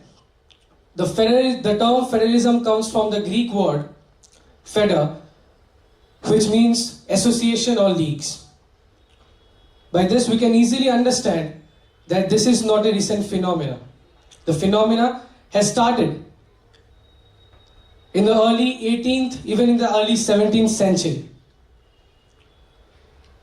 The term federalism was also used in the ancient Greek centuries in the Achaean and the Archaean leagues, when they unknowingly actually utilized federalism by coming together for mutual defense, for trade, respecting some degree of autonomy.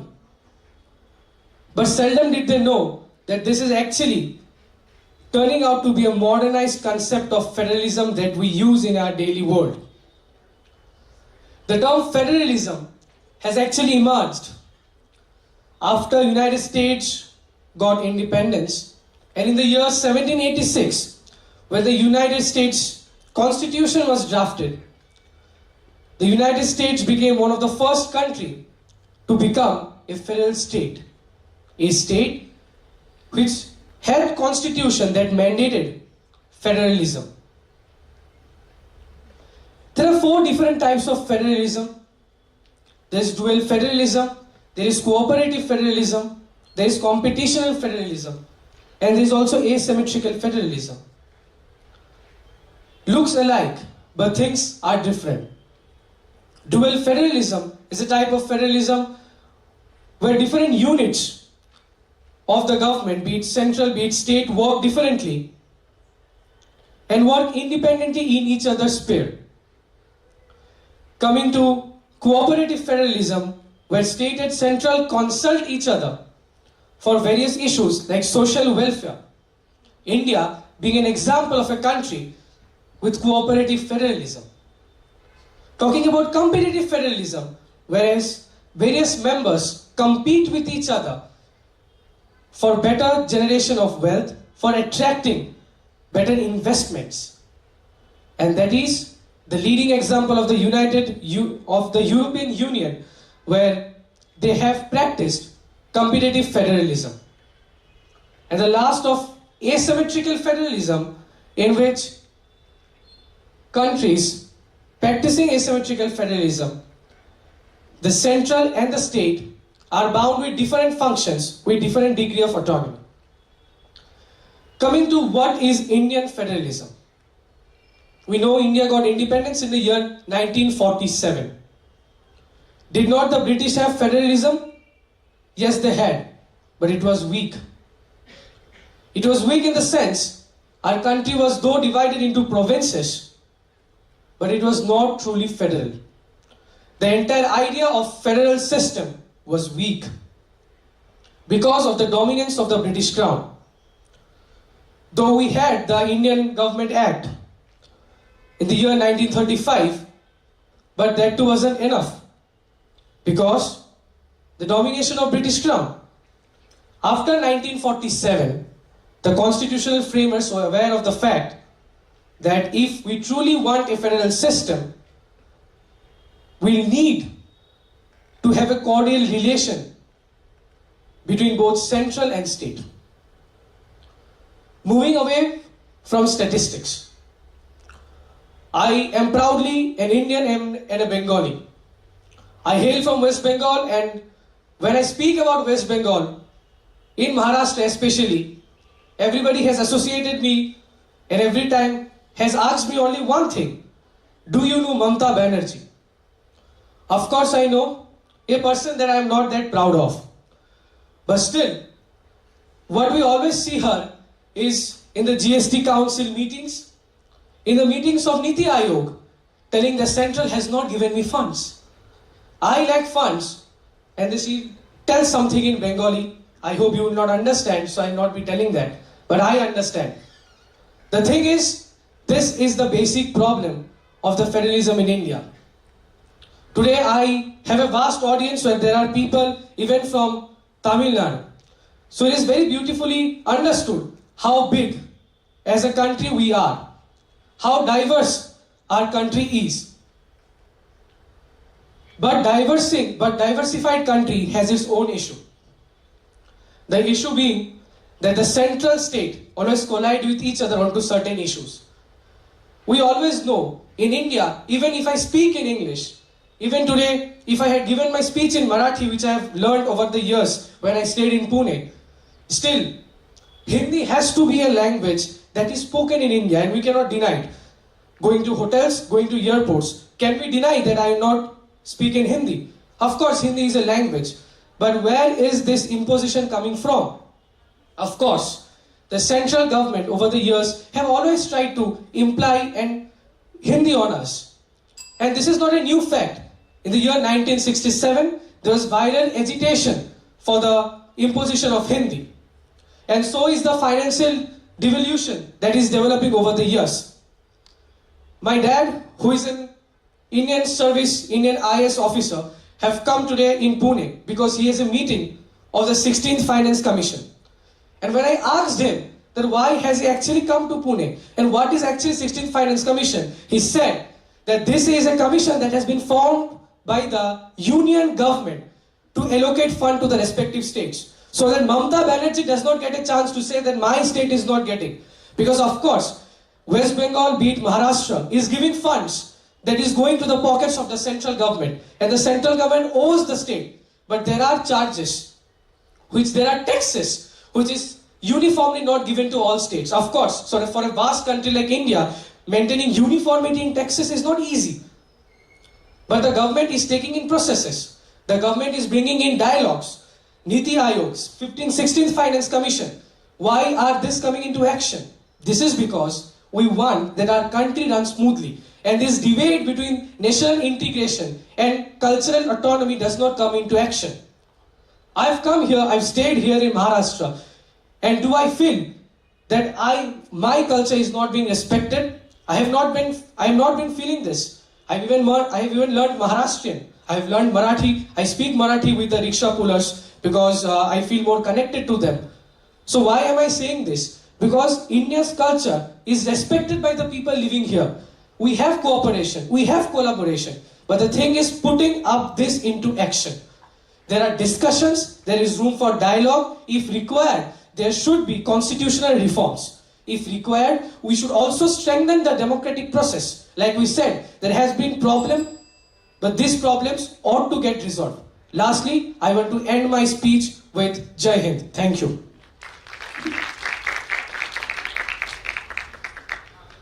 Time taken by the participant, 8 minutes and 8 seconds. Now code number 16. After that, code number 17. Be ready.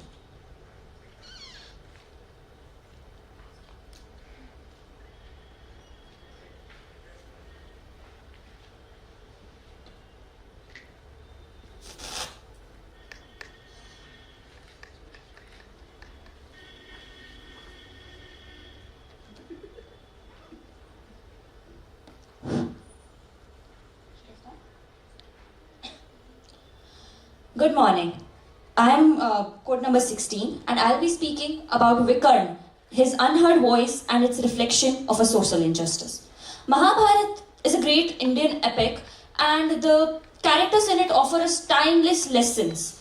But Vikarn is one of those characters who is overshadowed by the larger-than-life heroes and villains and their portrayals in our stories, in our bedtime stories, in our TV shows. Does anybody focus on the unheard voice of Vikarn, which is basically a symbol of social injustice, human imperfection, and the moral values that we, as the citizens of a country that gave birth to people like Vikarn, should imbibe in us? Vikarn's name means one who hears exceptionally well or understands very deeply. His name contrasts with that of Karn, a character known for his unshakable dedication to Duryodhan, even if it meant supporting social injustice. Atmanasya bandhur atmanaiva yat atmanena shatru tayeta vat atmanaiva shatruta. One's own mind, their thoughts are their greatest ally or their greatest enemy based on how one controls their thoughts and their actions. Karn's and Vikarn's names here were important to highlight the contrast of self-awareness and self-control. Vikarn was the voice that dared to question the wrongs, especially during Draupadi's disrobing. However, Karn taunted him. Karn said, Vikarn, sit down, when Vikarn said the prophetic words that Draupadi is not just a woman, she is a queen, she is a daughter of our clan. If sister-in-law is humiliated this way, our clan shall perish. His words were prophetic. Yet he was taunted, he was ridiculed, he was silenced.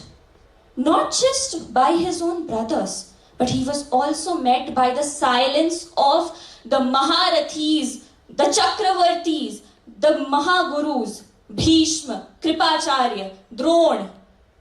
What were they doing? Shreshthasta acharati yata janaha palyati tata. The actions of the great men is followed by the common man. Whatever standard he sets, that's what the world adopts. What were these elders, the so-called elders, I would like to say, doing?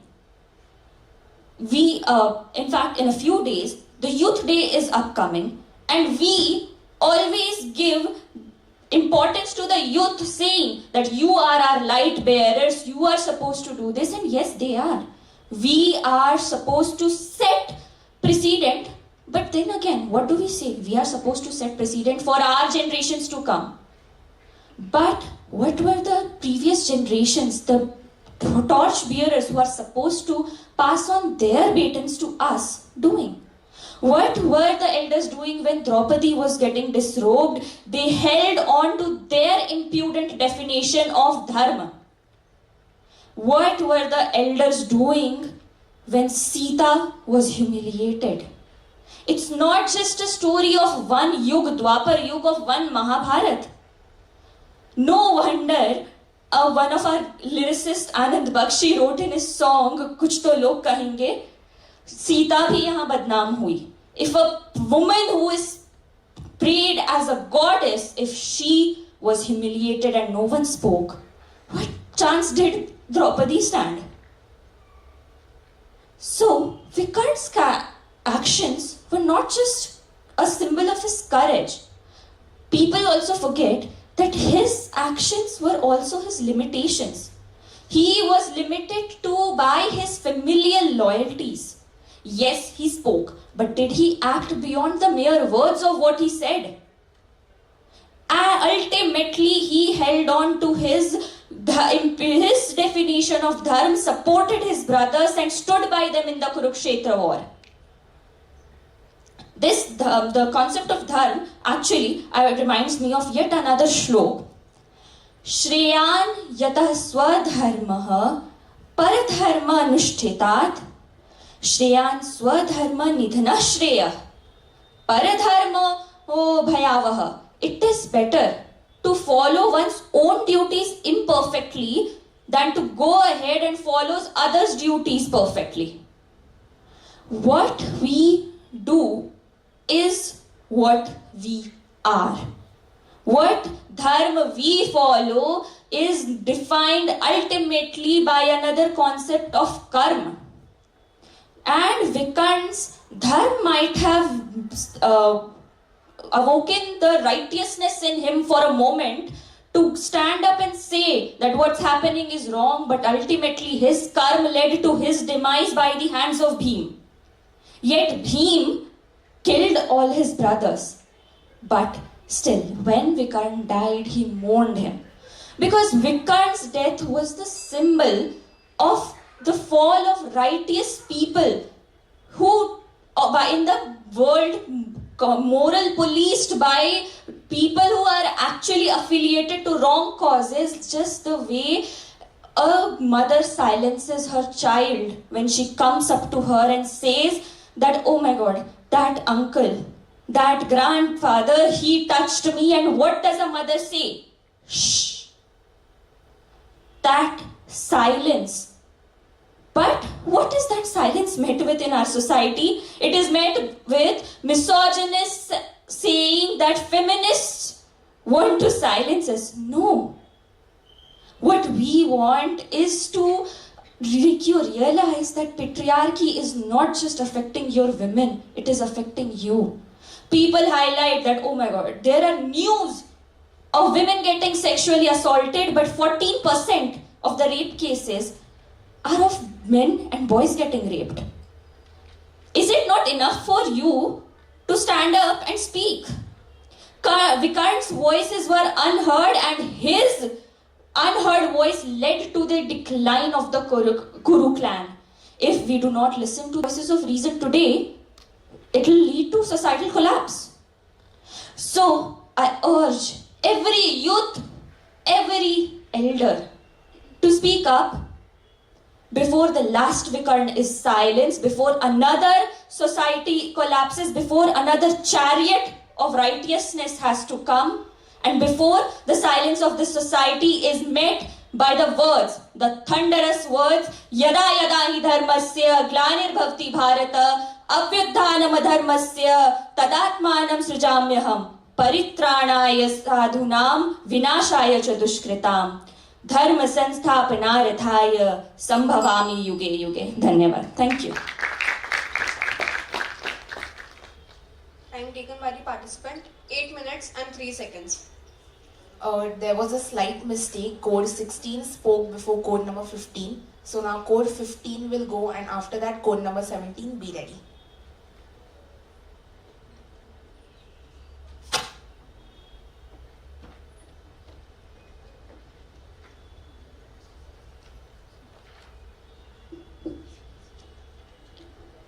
Code क्रमांक 15. रंगरांगड्या मातीत खेळलेल्या सह्याद्रीच्या कुशीत बसलेला सुजाण देशवासी असलेला बंधू आणि भगिनींना मी प्रथम आदरपूर्वक नमस्कार करते आणि आजच्या माझ्या भाषणाला सुरुवात करते. थोडा उजेड ज्याला मागवयास गेलो तो सूर्यही जरासा लाचार पाहिला मी. अंधारलेल्या जगात आशेचा किरण शोधते मी. अंधारलेल्या जगात आशेचा किरण शोधते मी. डोळे उघडताच तो सूर्यही लाचार पाहिला मी. डोळे उघडताच तो सूर्यही लाचार पाहिला मी. नव्याने उभारी घेऊन शोधण्यास गेले मी. नव्याने उभारी घेऊन शोधण्यास गेले मी. पण मीही लुप्त झाले अंधारात. पण मीही लुप्त झाले अंधारात.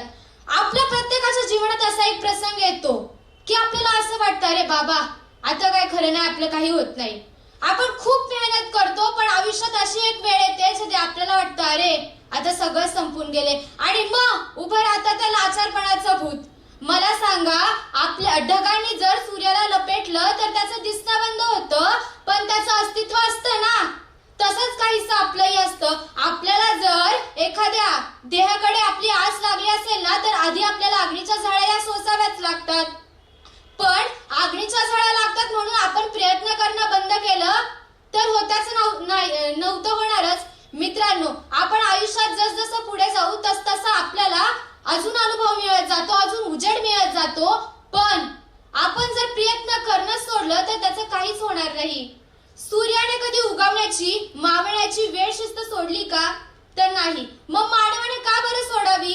मला प्रत्येकाला आपल्या आयुष्यात वाटतं, काही काही दिवस हवे असे वाटतात, तर कधी कधी आपल्याला मरण बरं असं वाटतं. प्रवास करावा अंतरंगाचा शोधुनी छटा हस्त्याची, या प्रवासात सोबत असावी आपल्या एकट्या जीवाची, मनाच्या आडोशाला साथ असावी सप्तरंगांची, मनाच्या आडोशाला साथ असावी सप्तरंगांची. प्रत्येक जण स्वतःची तुलना दुसऱ्याशी करतो आणि स्वतःच लाचारपणाला ओढवतो.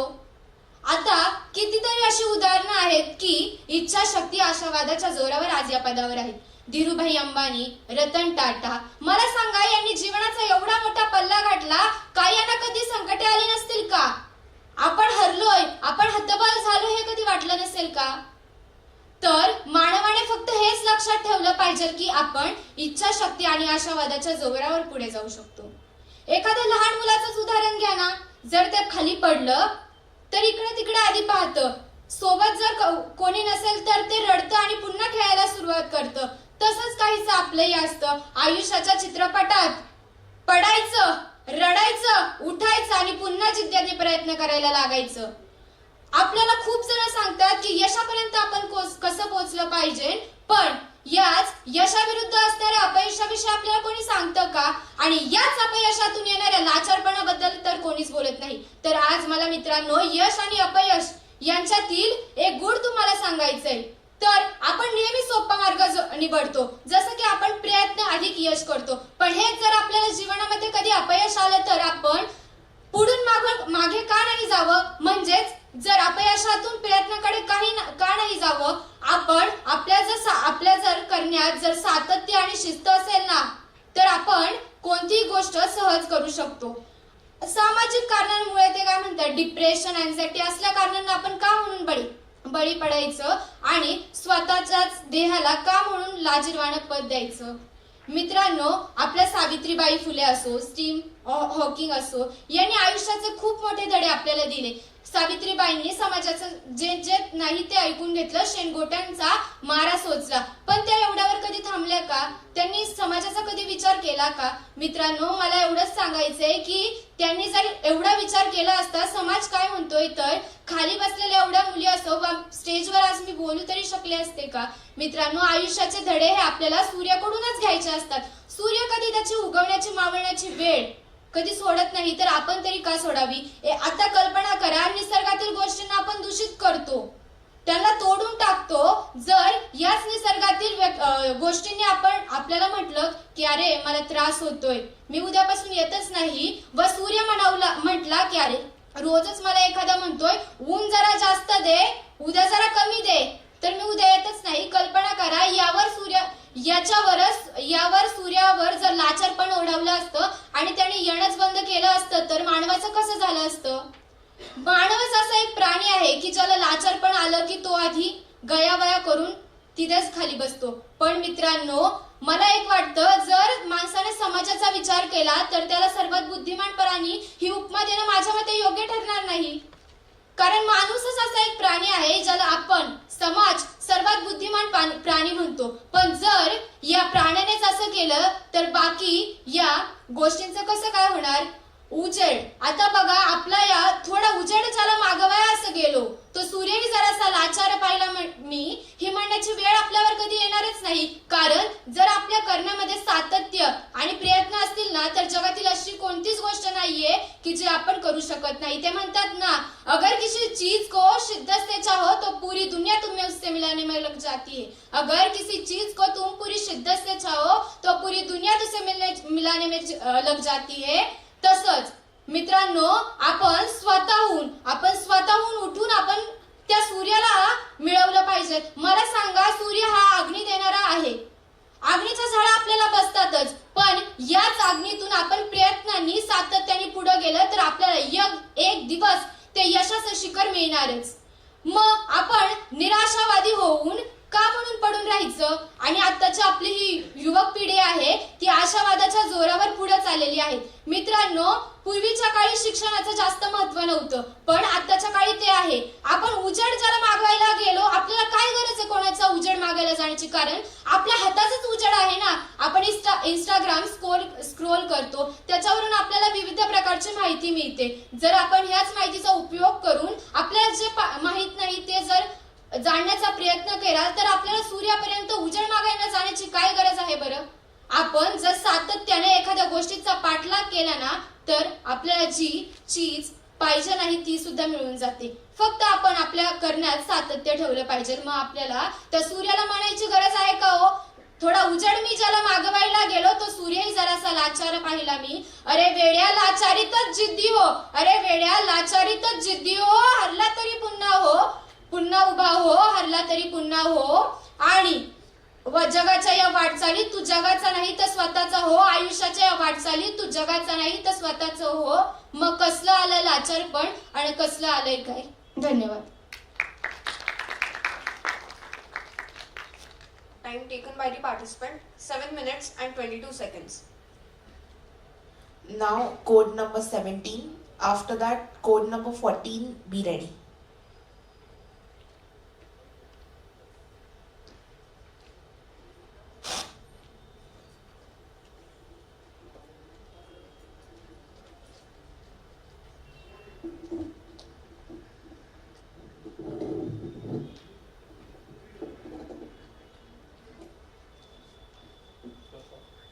I'm code number 17 and my topic is a debt-driven economy thriving upon a false standard of living? Ladies and gentlemen, honorable judges and esteemed audience, good morning to you all. Today I invite you all to discuss a very pressing question that lies in the heart of our modern economic systems. Is a debt-driven economy thriving upon a false standard of living? To begin with, let us break down the core idea. Debt-driven economy is a type of economy that operates on money which I do not currently possess. I'm borrowing it from someone and then I'm using it.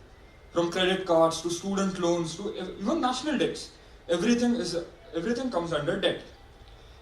In short term, it may appear very appealing. As with the help of debt, we see amazing infrastructure, we see lifestyles of people coming up, and we also see people buying new things, expensive stuff. So we all think naturally, why is this a bad thing? Let me explain. A false standard of living. Imagine a scenario of a person living in a lavish home, driving an expensive car, going on exotic vacations, exactly how you see in Karan Johar movies. So, at first it may seem very appealing. But what if I tell you that all of this is backed by money that has been borrowed, is backed by credit cards? We question ourselves, is this really sustainable? Secondly, it has created a culture in which people focus more on being rich, looking rich, instead of actually being rich. To own the latest iPhone, it seems very cool. It feels very nice to tell that, hey guys, I got the latest iPhone. But what about your father who is struggling to pay the EMIs of that iPhone, which you just wanted to show off to your friends? This problem not only exists on an individual level, but also exists on a societal level. It is because government urges us to spend more and more money. But what if this money is backed by loans, credit cards? Is this really a sustainable method? Next, I'll discuss the domino effect of debt. One of the most cancerous things about debt is that it always creates a domino effect, or what we call it as a ripple effect. Let us take into consideration the 2008 Lehman Brothers collapse, American Bank collapse, Republic Bank collapse, and Meridian Bank collapse. This happened due to irresponsible lending of money, irresponsible borrowing of money, and economic over-leverage. So as a result, millions of people were pushed into poverty and unemployment. And one such example of such a person, such a victim is standing in front of you. Two of my family businesses, which were generational, which were over 75 years old, were completely shattered in the year 2008. And let me tell you, it was not easy for a guy, for a small child to see his father, his grandfather, his forefathers and his uncles collapse to their knees just because of problem. And this problem not only exists on corporate level but also on a national level. We around us, India around it, has two major examples of countries that collapsed due to economic problems.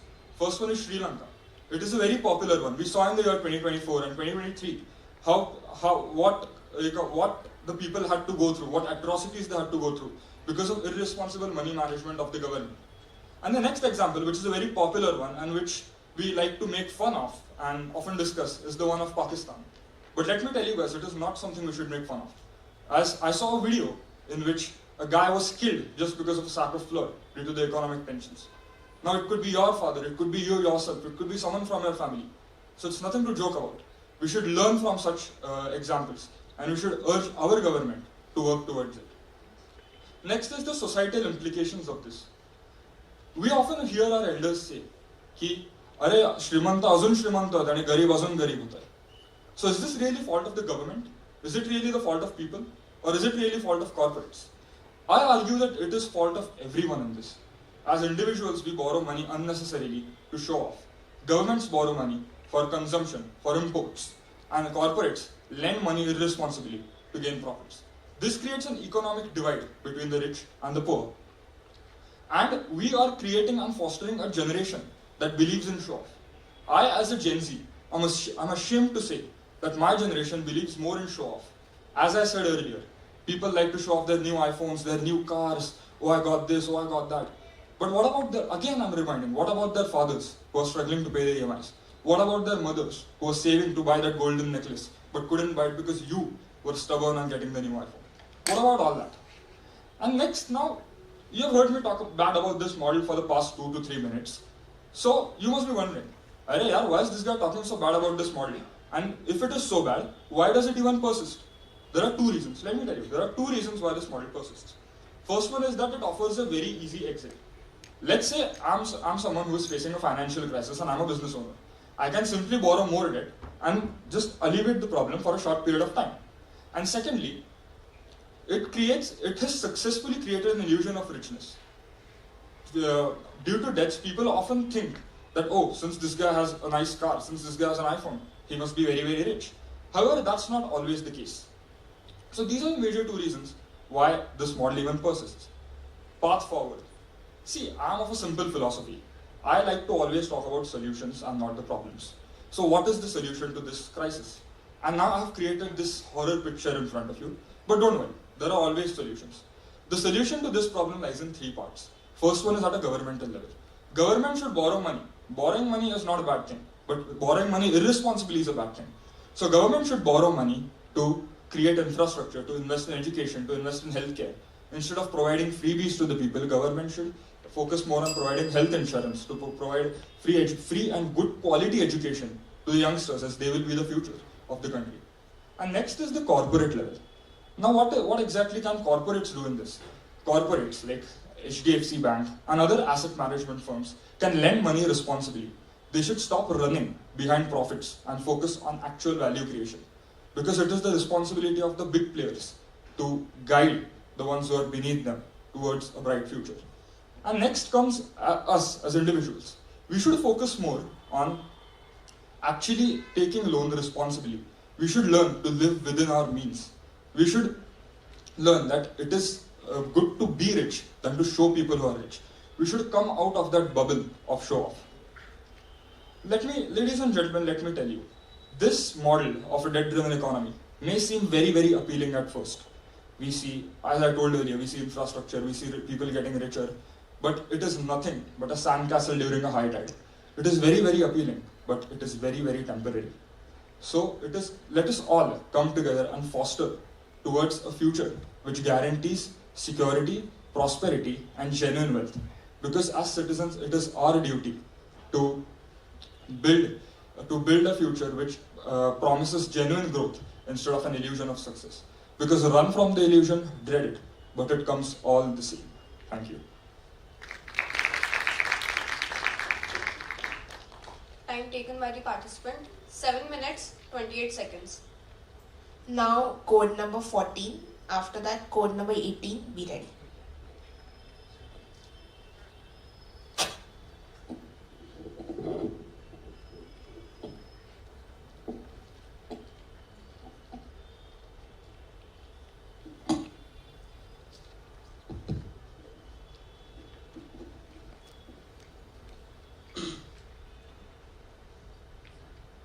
असंख्य कालावधीपासून जाती, रूढी, परंपरा, अंधश्रद्धा यांच्या अंधारात खितपत पडलेला समाज आपापसातील वैरमनस्य आणि मोठेपणाचं आधिपत्य टिकवण्याच्या अहंकारापोटी राबवली गेलेली छोट्या मोठ्या सरंजामदारांची राज्यपद्धती उच्च नीच जातीभेदात जनावरांहूनही हीन पद्धतीची जगावी लागणारी दयनीय जीवन प्रणाली, आपापसातील बंडाळीमुळे झालेलं परकीय आक्रमण आणि त्यानंतर परातंत्र्यात जगावी लागणारी जीवन प्रणाली, या सर्वांमधून प्रत्येकानं स्वीकारली ती मानसिकदृष्ट्या, लोभसदृष्ट्या, पारंपरिकदृष्ट्या अशा सगळ्या पद्धतीची लाचारी.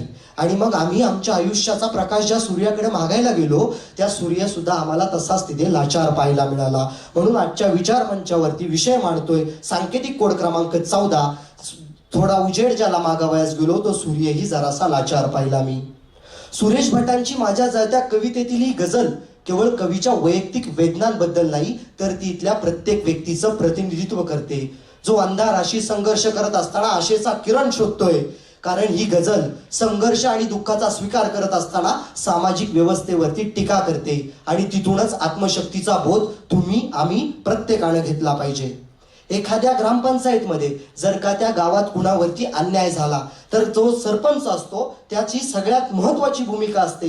आणि त्यातूनच राजस्थान मधल्या एका गावामध्ये एका महिलेवरती बलात्कार झाला आणि न्याय मागण्यासाठी ज्यावेळेस ती सरपंचाकडे जाते त्यावेळेस तिला त्या सरपंचाकडून न्याय मिळत नाही, तर तिच्यावरती पुन्हा एकदा बलात्कार केला जातो. म्हणजे आम्ही आमच्या हक्कांसाठी न्याय मागायला गेल्याच्या नंतर अशी भयानक परिस्थिती पाहायला मिळते.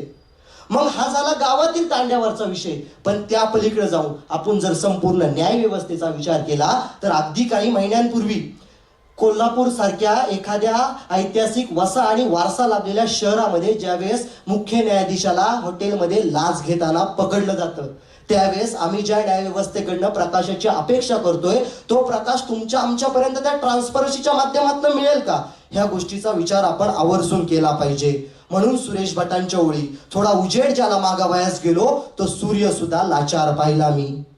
आमच्या या भारताचं सगळ्यात मोठं वैभव कुठलं असेल तर आमच्या या भारताचं सगळ्यात मोठं वैभव म्हणजे लोकशाही वैभव. परंतु या लोकशाहीचा आधार असलेली आमच्या इथली समाज माध्यमं ज्यावेळेस काही राजकीय पक्षांच्या ताटाखालची मांजरं झालेली पाहायला मिळतात, त्यानंतर आम्ही त्या समाज माध्यमांकडनं अपेक्षा ठेवली होती की ती समाज माध्यम या समाजाचा आस्था बनतील, या समाजाचा सहारा बनतील. पण ती समाज माध्यमांच्या व्यवस्थेची जी निर्माण झालेली अवस्था आहे ना, ती अवस्था आपल्या प्रत्येकाला लक्षात घ्यावी लागेल. कारण की मिझोराम, मणिपूर इथे घडणाऱ्या घटनांविषयी, तिथे जी आग पेटलेली आहे त्याविषयी चर्चा करण्यापेक्षा आमच्या इथली समाज माध्यमं, आमच्या इथल्या राजकीय नेत्याचा मागचा जन्म कुठला होता आणि आमचा इथला राजकीय नेता आंबा कसा खातो याविषयी चर्चा करण्याला अधिक महत्व देतात. म्हणजे ज्या समाज माध्यमांच्या माध्यमातून आम्ही इथल्या समाजाच्या आरशाचा प्रकाश शोधण्याचा प्रयत्न केला ना, त्यांनी लाचारी जी स्वीकारली ती लाचारी तुम्हा आम्हा प्रत्येकाला पाहायला मिळते. लोकशाही म्हणजे लोकांनी लोकांसाठी चालवलेले राज्य, पण या लोकशाहीच्या सूर्याकडनं आम्ही लख प्रकाश देणारी प्रणाली म्हणून आशावादाने पाहत होतो. परंतु 100-200 रुपयावरती आपली मतं विकणारी भ्रष्ट लोक पाहिल्यानंतर त्या लोकशाहीचा सूर्य सुद्धा लाचार होताना तुम्ही आम्ही प्रत्येकानं पाहिलेला आहे. मग ही झाली लोभस वृत्तीच्या माध्यमातून स्वीकारलेली लाचारी, अर्थात जिचा डौल हा आर्थिक मानसिकतेकडे अधिक झुकतो. पण दुसऱ्या बाजूला मात्र अंधश्रद्धा, रूढी, परंपरा या सगळ्यांच्या माध्यमातून आपण एक स्वीकारलेली लाचारी आहे, ती सुद्धा आपल्याला लक्षात घ्यावी लागेल. म्हणजे शंतनू कांबळेंच्या समतेच्या वाटेच्या शब्दामधली जी समता आहे ना, त्या समतेला आम्ही या व्यवस्थेकडनं मागण्याचा प्रयत्न केला. पण त्या समतेसमोर उत्तर काय दिलं जातं तर नीती नागेची हत्या केली जाते. सवर्णीयांच्या वेरीमध्ये दलितांची पोरं पोयली म्हणून त्यांची हत्या घडते. म्हणजे आम्ही आमच्या वैचारिकदृष्ट्या मागासलेपणाच्या माध्यमातून जी स्वीकारलेली लाचारी आहे त्या लाचारीचं काय. म्हणून आमच्या इथं अंधश्रद्धा निर्मूलनाचे कायदे काढले जातात आणि आम्हाला न्याय मागण्याचा प्रयत्न केला जातो. पण तशा प्रकारची परिस्थिती आमच्या इथे निर्माण होत नाही, कारण की अंधश्रद्धा निर्मूलनाच्या काम करणाऱ्या दाभोळकरांची हत्या केली जाते. आणि पुन्हा जर का आमच्याकडे बोट केलं तर तुमचा दाभोळकर नाहीतर पानसरे केला जाईल, अशा प्रकारची धमकी देऊन यांनी यांच्या वैश्विक मूल्य जोपासणाऱ्या विचारधारेच्या विरोधात जी स्वीकारलेली लाचारी आहे ना, ती लाचारी सुद्धा आपल्याला लक्षात घ्यावी लागेल. त्यामुळे आता या लाचारीच्या माध्यमातून इथला समाज हा विखुरला जातोय. ही गोष्ट आपण प्रत्येकाने लक्षात घेतली पाहिजे. कारण की या समाजातला प्रत्येक माणूस हा मानसिक दृष्ट्या, लोभस दृष्ट्या, पारंपरिक दृष्ट्या, आर्थिक दृष्ट्या अशा सगळ्या पद्धतीनं त्यांनी स्वीकारली लाचारी. आणि या लाचार समाजामध्ये नेहमी लाचारीच विकली जाते. त्याच्यामुळे विषयाच्या शेवटाकडे जात असताना एक गोष्ट आवर्जून सांगावीशी वाटते की जेव्हा लाचारी दूर होते ना, तेव्हा समाजामध्ये प्रकाशवाटा निर्माण होतात. आणि त्या समाजामधल्या प्रकाशवाटा जर आपल्याला निर्माण करायच्या असतील तर आपल्याला कुठेतरी प्रकाश बाबा आमटे समजून घ्यावे लागतील. आनंदवन फुलवणारे बाबा आमटे समजून घ्यावे लागतील. इथल्या झाडांचं नवीन विश्व उभं करणारी बीज माता राहीबाई समजून घ्यावी लागेल. त्याच्या इथल्या राहीबाई समजून घ्यावी लागेल. इथल्या डोंगर दऱ्यांमधल्या पशु पक्ष्यांच्या संवर्धनासाठी झटणारा सागर मिस्त्री आपल्याला समजून घ्यावा लागेल. इथल्या डोंगर दऱ्यांमधल्या आदिवासींचे संगोपनासाठी उभं राहणारं कोल्हे दाम्पत्य तुम्हाला प्रत्येकाला समजून घ्यावं लागेल. फक्त आणि फक्त आपण ह्याच भूमिकेतनं आणि ह्याच मार्गानं जर का फक्त मानवतावादी विचाराची लाचारी स्वीकारली ना तर या समाजामध्ये प्रत्येकाच्या आयुष्यामध्ये तो प्रकाशमय वाटा निर्माण होतील. आणि त्या प्रकाशमय वाटा निर्माण व्हाव्या इतकाच आशावाद व्यक्त करतो. आणि व्यासपीठाची रजा घेताना इतकंच सांगतो, बदनामीचं वेंडोळं पाठीवर टाकून स्वतःच्या मनमर्जीप्रमाणे जगणारी माणसं अजून या स्वार्थी जगात जिवंत आहेत. म्हणून तर माझी जगण्याची उमेद अजून शिल्लक आहे. नाहीतर आत्महत्या करणाऱ्या कैद्यांमध्ये माझंही नाव घोषित झालं असतं. धन्यवाद. Time taken by the participant 6 minutes and 20 seconds. Now participant code number 18. After that code number 19. Be ready. Hello. A very gentle good afternoon to one and all present over here. Today I, code number 19, would like to take up this honor to speak on the topic to whom I adjured, even that sun appeared a little helpless. Well, it's a very complex yet beautiful topic, and that's why I selected this. And it's a very subjective topic, so I would like to present it in my own way, how I perceived this topic in the very first moment when I saw it. So basically, first of all, I would like to ask you to imagine yourself amidst a very dense forest and the sun in front of you hidden behind dark clouds, and even whatever is in front of you and even behind you is cloaked in mist, or you can say fog. So what would you like to do? Will you wait for the sun to reappear again, or you'll create a light of yourself? Well, I leave the decision up to you, because ultimately I'm nobody to stand here and to navigate what you should do. But basically, I would like to navigate you through my own story. I joined my institute just a year back, and I'd come from a 4-room apartment into this living city. And actually, when I joined my institute, by that time, I had already been receiving psychotherapy from a clinical psychologist.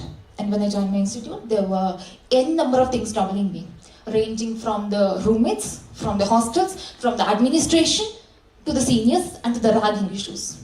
Because, be it a medical college, be it an engineering college, or be it any college out here, under the name of orientation, ragging is something that actually persists. And you know, it tore me apart. Till about 3 months, I was crying and crying over the call to my therapist, like, you know, I'm torn. Neither I could go to the central library, nor I could speak up to any administrative authority, because nobody here is interested in listening me out. Ultimately, what happened, you know, there's a rapport that you build with your psychologist when you are into therapy for, let's say, maybe one year or 2 years. So all of a sudden, when she said, I'm going to transfer you to some other psychologist, it came like a thunderbolt. You cannot even imagine. At some moment, when I used to call her my mom, because that tragic the situation was for me. Now, all of a sudden, when she says like, you won't be able to hear me anymore, my dear, it became difficult. After a couple of months, what I saw was like I had changed, and I was never the same as I was that before the incident, because I was never the same again. What I mean to say is, adversity is important. Like whenever we need, I'll just try to simplify it for you. Whenever we need some help, we seek it from our mentors, from our gurus, from our friends, from our teachers, or maybe from some healthcare professionals. But at some point of time, you must have experienced in your life that even the richest sources of knowledge, even the books, even your friends, even your guides, nobody in the world is able to help you, and you find them helpless. Rather, you find yourself helpless. But you truly believe me, behavior is something that changes. Adversity is something that makes you a better person. Because I never knew that even the bold Neha exists. What changed after that was a drastic personality change. Today I could stand. I could go straight into the dean office. I could complain. I know how to interact. I know how to deal with the situations very well. And that was not because there was somebody to hold me. That was just because there was nobody to hold me. The light is gone. But then what came was a light from within. There was a drastic personality change is what I mean to say.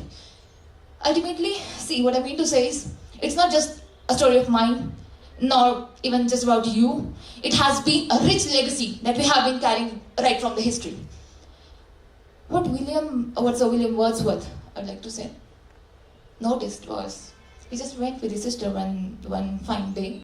He was feeling loneliness without any purpose, and he went just aside a lake, and he found a belt of daffodils over there. And you know, when he saw that belt of daffodils, he was so immersed, he was so absorbed by its beauty that he ended up writing a beautiful poem that we now know by the name of Daffodils. So this is why in very small moments you find joy, you find peace, you find serenity and the very purpose of life. Secondly, I would like to quote the very infamous Persian poet Sir Rumi. What he says, that the wound is the place where the light enters you. You know, it's not just about the physical wound, because physical wounds are something that heal by fibrosis. Like, yeah, they do heal by fibrosis. But let it be a physical wound, or an emotional wound, or a psychological wound, whatever wound it may be, you will have to abide by me, or you may not, but you will ultimately come to the conclusion that you were never the same after the wound that you were before the wound. Because after the wound, by each passing wound, you gain more clarity. You gain more clarity about what's to be done and what's happening out there. So this is my perspective regarding the topic. As I said already, my psychologist was the only son for me, because I had been heavily dependent. I was heavily dependent on her. And when she appeared helpless, all of a sudden, it was a dark space for me. So it's like you have to give a call to your inner self. And trust me, whatever you believe in, you may believe in Jesus, you may believe in Lord Krishna, or you may be reading Bhagavad Gita, or maybe Bible, whatever you read. You may believe in divine, you may believe in God, you may believe in energies, whatever you believe in. Trust me, He will definitely help you to find your inner self, and that's what you have to do. Because ultimately, we're not here to just live a single life. There are lives after this life. So, that is it. Thanks a lot.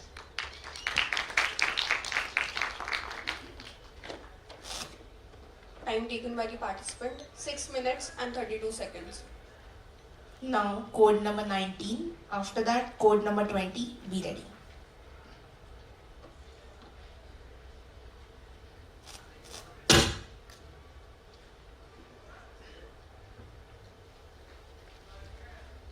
Code 19, topic Fourth Industrial Revolution, an ambitious leap into the unknown.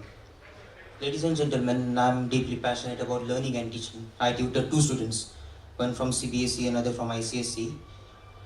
To customize exercises, I've been using AI-generated apps like ChatGPT and Darren. Like, there are so many apps available, from like Stanford to Harvard. You can just Google it or search it.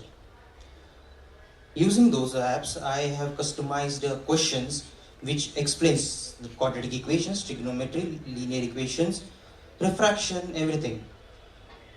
But then there was a reflective question. As educators, are we being only mere facilitators of algorithms for students? And second question is, the people or the students who can't afford it or who are not aware of it, is the gap of education equity getting wider? Good afternoon. Today, we stand on the brink of a revolution which generates $3.7 trillion of economy annually, yet maybe half of the global workforce obsolete. So what does the fourth industrial revolution mean for us? What does it mean for our dreams and our humanity? So let us reflect our history. The first industrial revolution transformed agrarian societies by introducing steam engines and water power. Second, with electricity and people and industrial processes.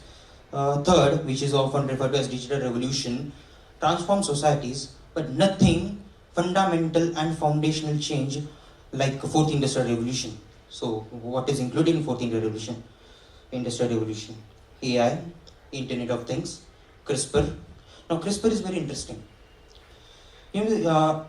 Just imagine, like you have so many ideals.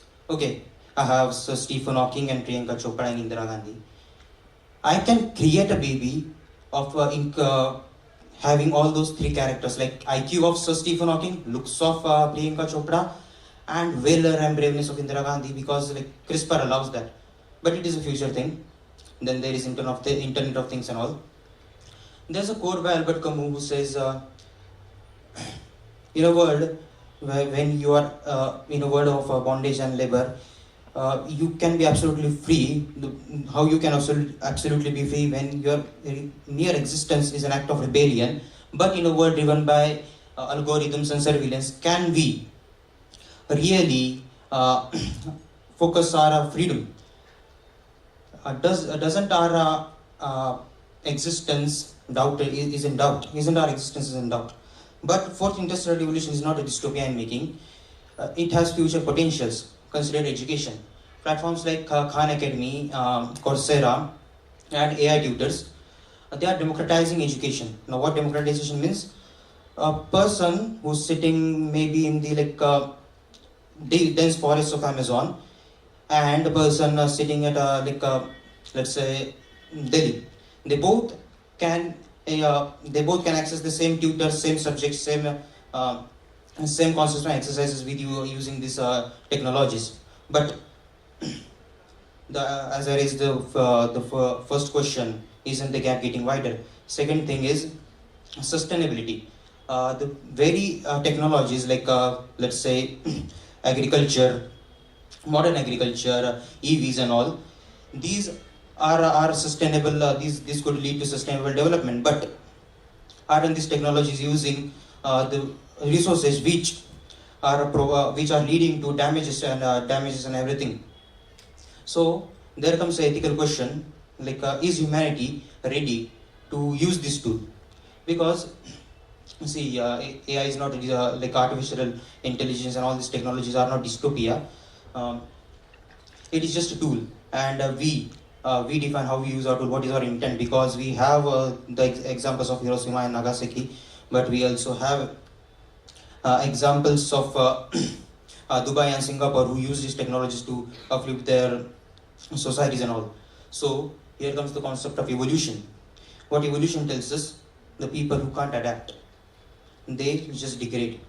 And there is an example given by Elon Musk. He says, when we are creating a road, when we are constructing a road, if there is an anthill in between, we'll destroy that anthill for road. But does that mean that we have enmity with ants? No, it is coming in our path. So in same way, if humans come in the path of AI, some humans, it may destroy them. Could be, like we may be destroyed by AI, but it is what the evolution which is important, the evolution of knowledge, evolution of technicality, evolution of the meaning itself. As Sir Stephen Hawking said, using tools like quantum computing, AI, mathematics and physics, we could understand the mind of God. And truly, we may understand the mind of God using these technologies. Why do we need to understand it? Because the ultimate question, like studying philosophy, when in philosophy there is ultimate question, what is reality? What is time? What is metaphysics? And these technologies, the physics, the artificial intelligence, these tools, they may have answers to it.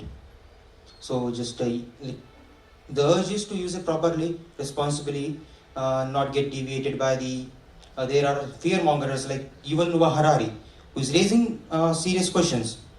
There is again George Orwell, on whose concepts the shows like the low IQ show like Big Boss is made.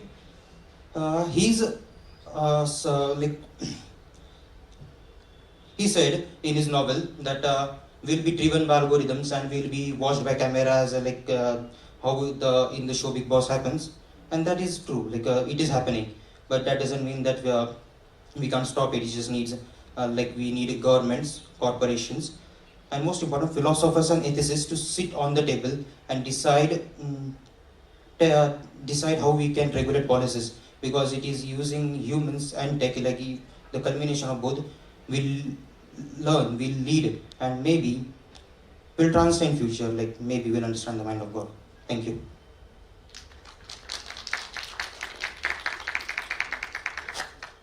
Time taken by the participant 6 minutes and 46 seconds. Now code number 20. After that 22, be ready.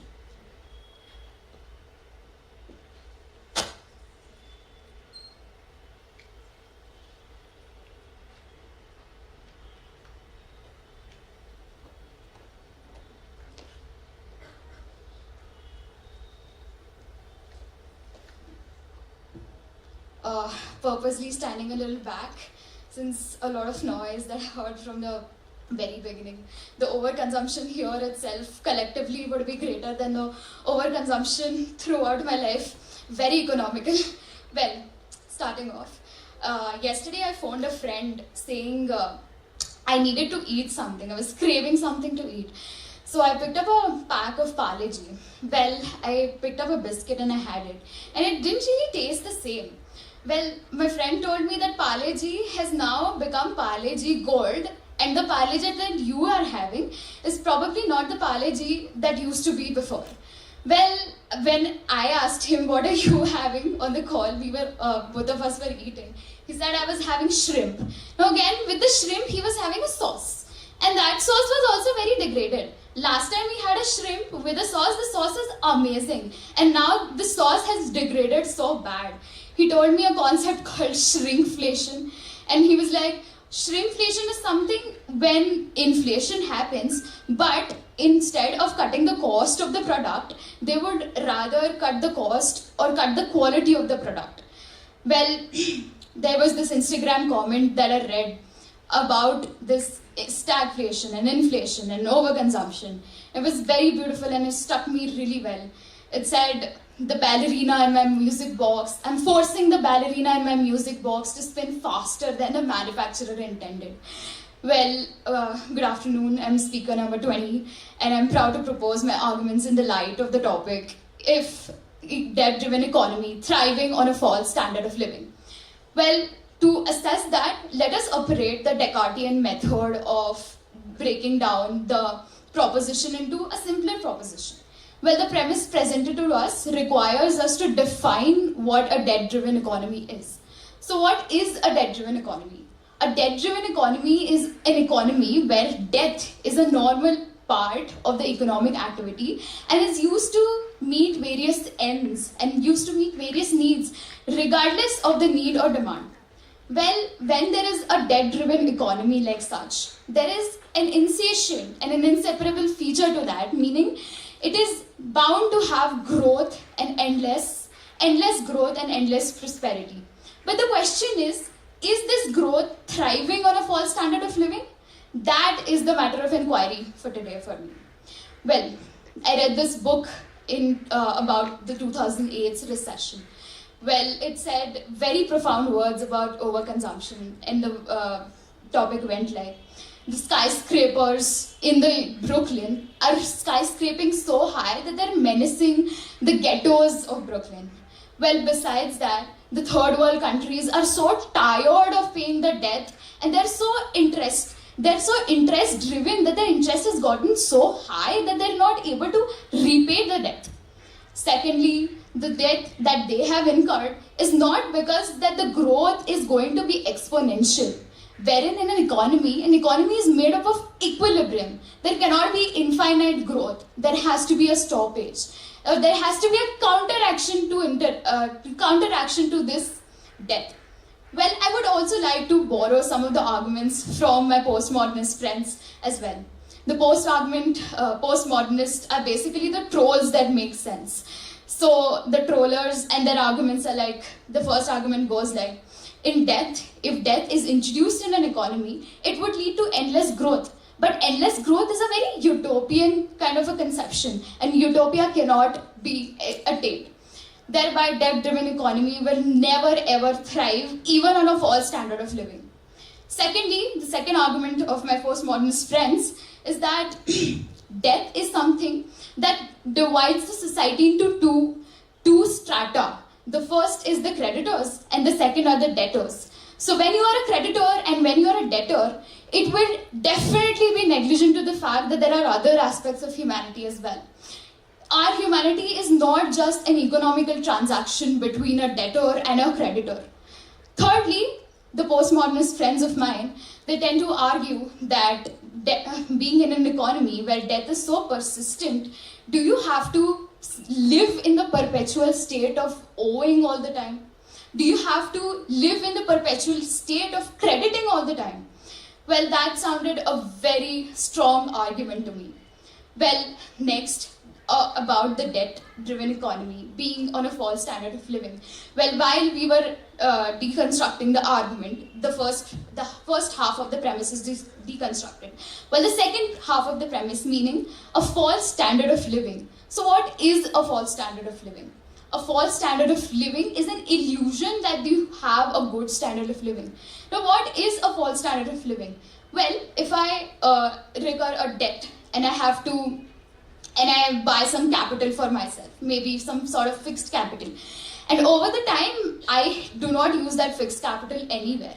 But apart from the debt, if I'm not able to repay the debt, then that debt would be very bad for me because I'm not able to repay the debt and also I'm not able to maintain that standard of the fixed capital that I've employed, and henceforth a false standard of living. Now, it might be illusionary to assume that if you have good debt versus bad debt, then you can maybe manage the economy.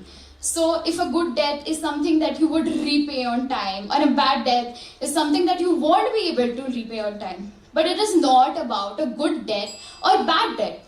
Well, it is about the risk management that comes with it. Well, the risk management means if you are taking a Bitcoin, for example, and you are buying an MIT degree, which one would be more profitable?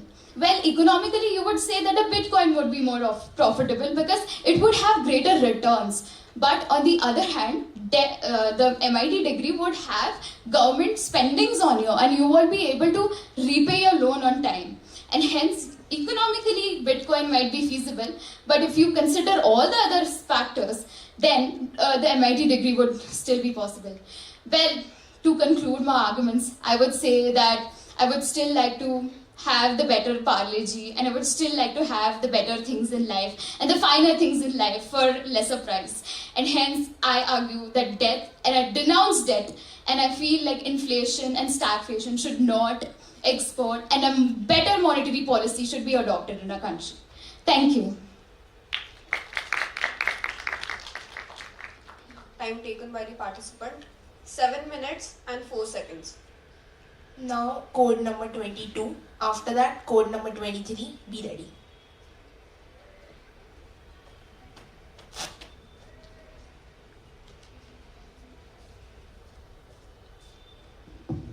Good afternoon, everyone. So I am participant number 22, and my topic is the dynamic nature of Indian federalism. And I would take a sort of different approach. It has been rightly said that Indian Constitution is first and foremost a social document, and federalism is its vehicle to ensure justice and equality across the nation. So federalism, as we have come to know about it, is not merely just the division of power between the central government and the state. It is the foundation of our democracy, especially in a country as vast and diverse like India. Our framers chose federalism as a means to accommodate for India's socio-cultural diversity and regional complexities. The reason why our federalism becomes so unique, so distinguished and dynamic is because it embraces features of both federal and a unitary system of governance. So we have division of powers, right? But we have a strong center. We have a rigid, written constitution, but it is flexible enough to make amendments. So it constantly evolves, shaped by the aspirations of people and the changing dynamics between the center and the state. So while federalism allows for autonomy at the state level, innovation at the state level, it brings with it a host of challenges, tensions, and conflicts, because the thread of state autonomy joined with national interests is very delicate and needs to be balanced critically. As Justice Louis Brandeis aptly puts it, the essence of federalism lies in the ability of the states to act as laboratories of democracy. This vision of federalism allows the state to experiment policies and to implement and innovate them tailored to their unique needs and complement them accordingly. So in India, states like Kerala and Sikkim, they have taken bold steps in digitization and environmental sustainability. Yet, and they have set examples for the rest of the nation. Yet these very innovations were not without their challenges. So, if a state pushes the envelope on innovation, how often do they face resistance from the center? Let's find out. Kerala became the first digital state of the country. It has made pioneering efforts to achieve 100% digital literacy, which has empowered the citizens to embrace technology for a better and a more prosperous future. So, unlike any other state, but it faces a lot of struggles. It faced a lot of struggles with the uniform application of GST, especially in the context of its local businesses and its unique economic conditions. The fiscal policies too gave the state very little room to manage its economic conditions. So if a state like Kerala takes such bold steps in digitization, should it be expected to follow the one-size-fits-all policies from the center? This question leads us to why there's a more need of a flexible approach to federalism, with constant dialogue with the center, advocating for its unique needs and leveraging its political capital to secure more autonomy, is with which Kerala successfully negotiated its own model of GST implementation without compromising its fiscal priorities. Sikkim became the first pollution-free state and fully organic state of the country. From its conservation policies to banning plastics to promoting renewable fuels, it has made strides in environmental measures. But its progressive policies did not match with the progress that the center wanted for rapid industrialization and development. The demand to build high infrastructural projects like dams and highways met with resistance from the state because it might threaten the fragile economy. And given the size of the state and having limited resources, it also faced problems in balancing its environmental goals with the need of financial assistance from the center.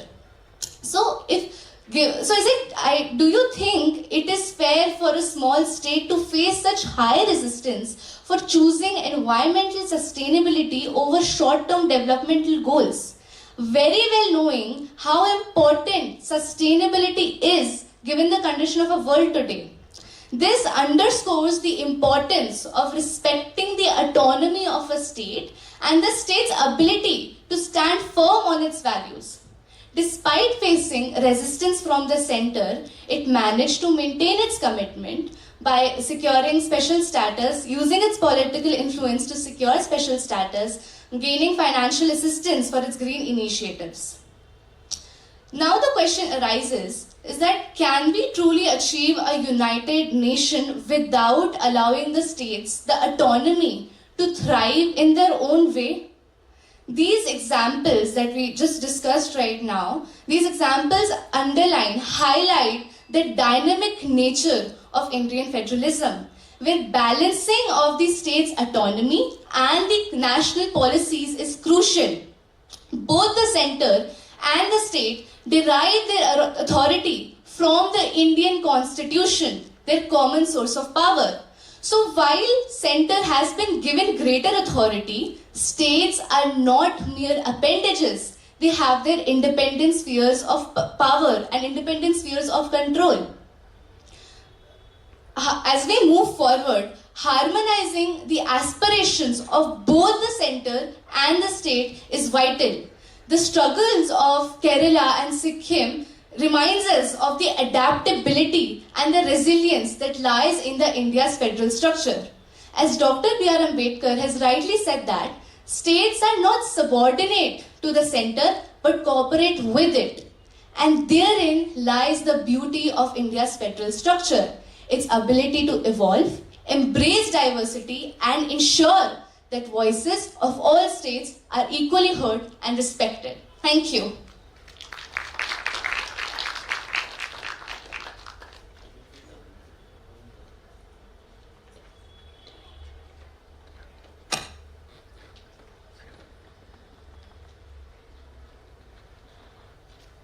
We will be taking a break of 5 minutes.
अन्यायाच्या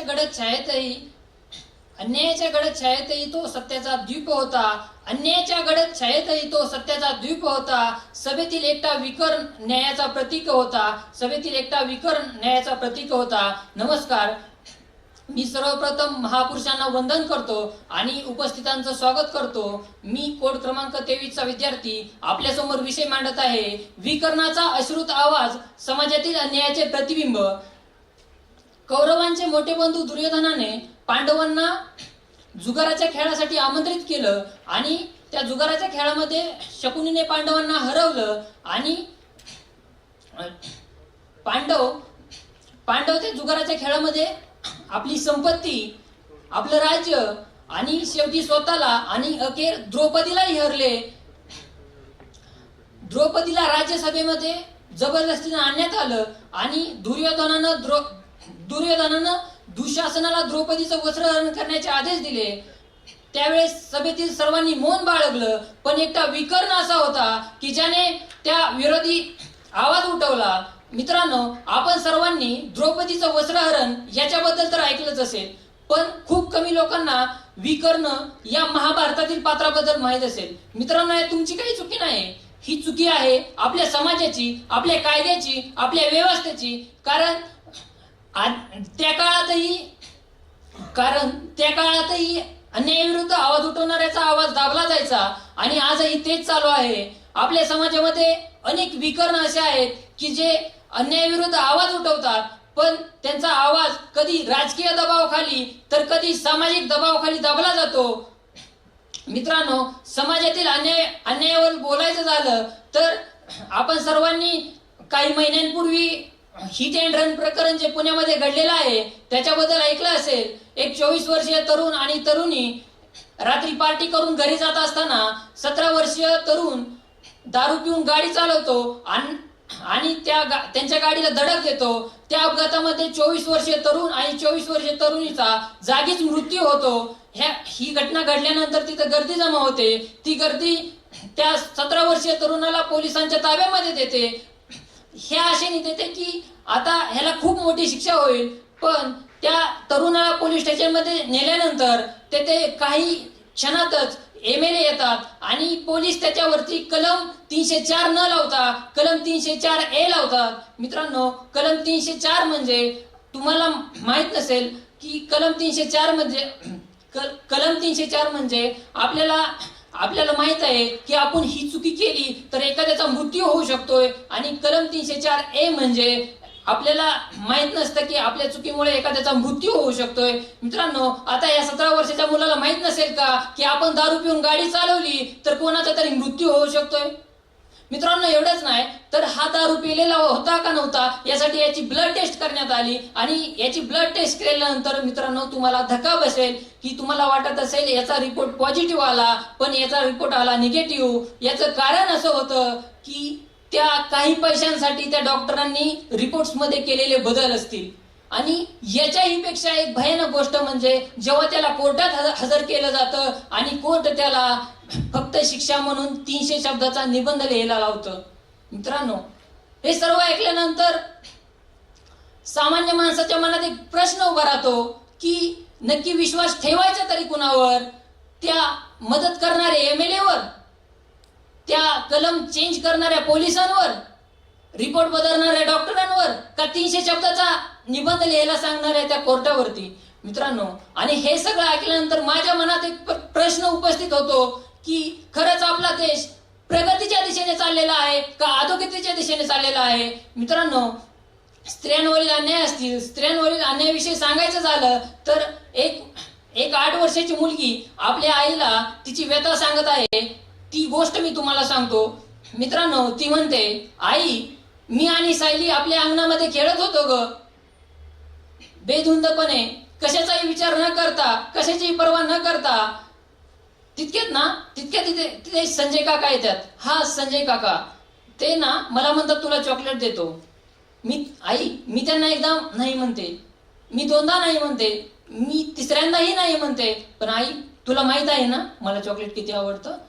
मग मी गेले त्यांच्यासोबत. हो, मी गेले त्यांच्यासोबत.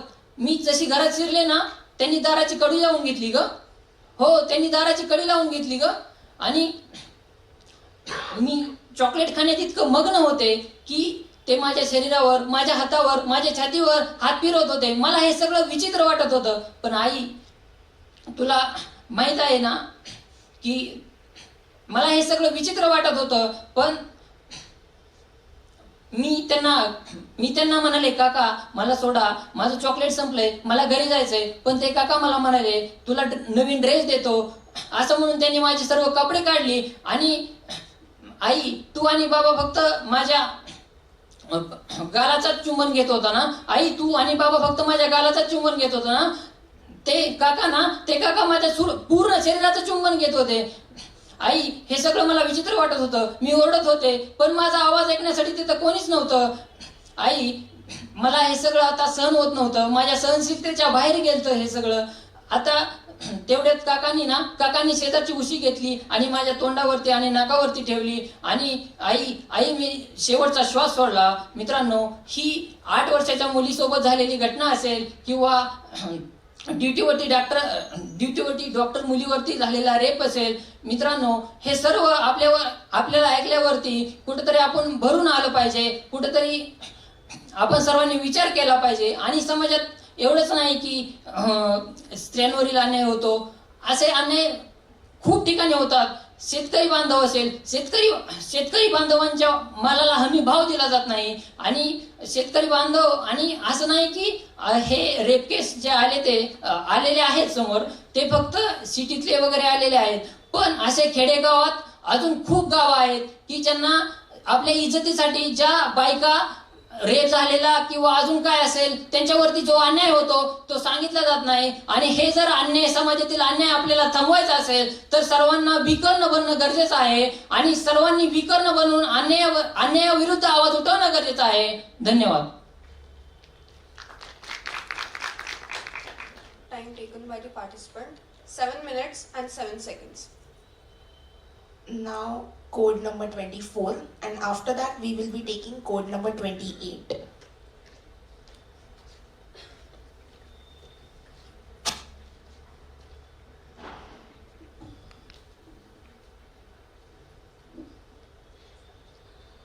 Honorable judges and all my dear fellow friends, a very hearty good afternoon to one and all present over here.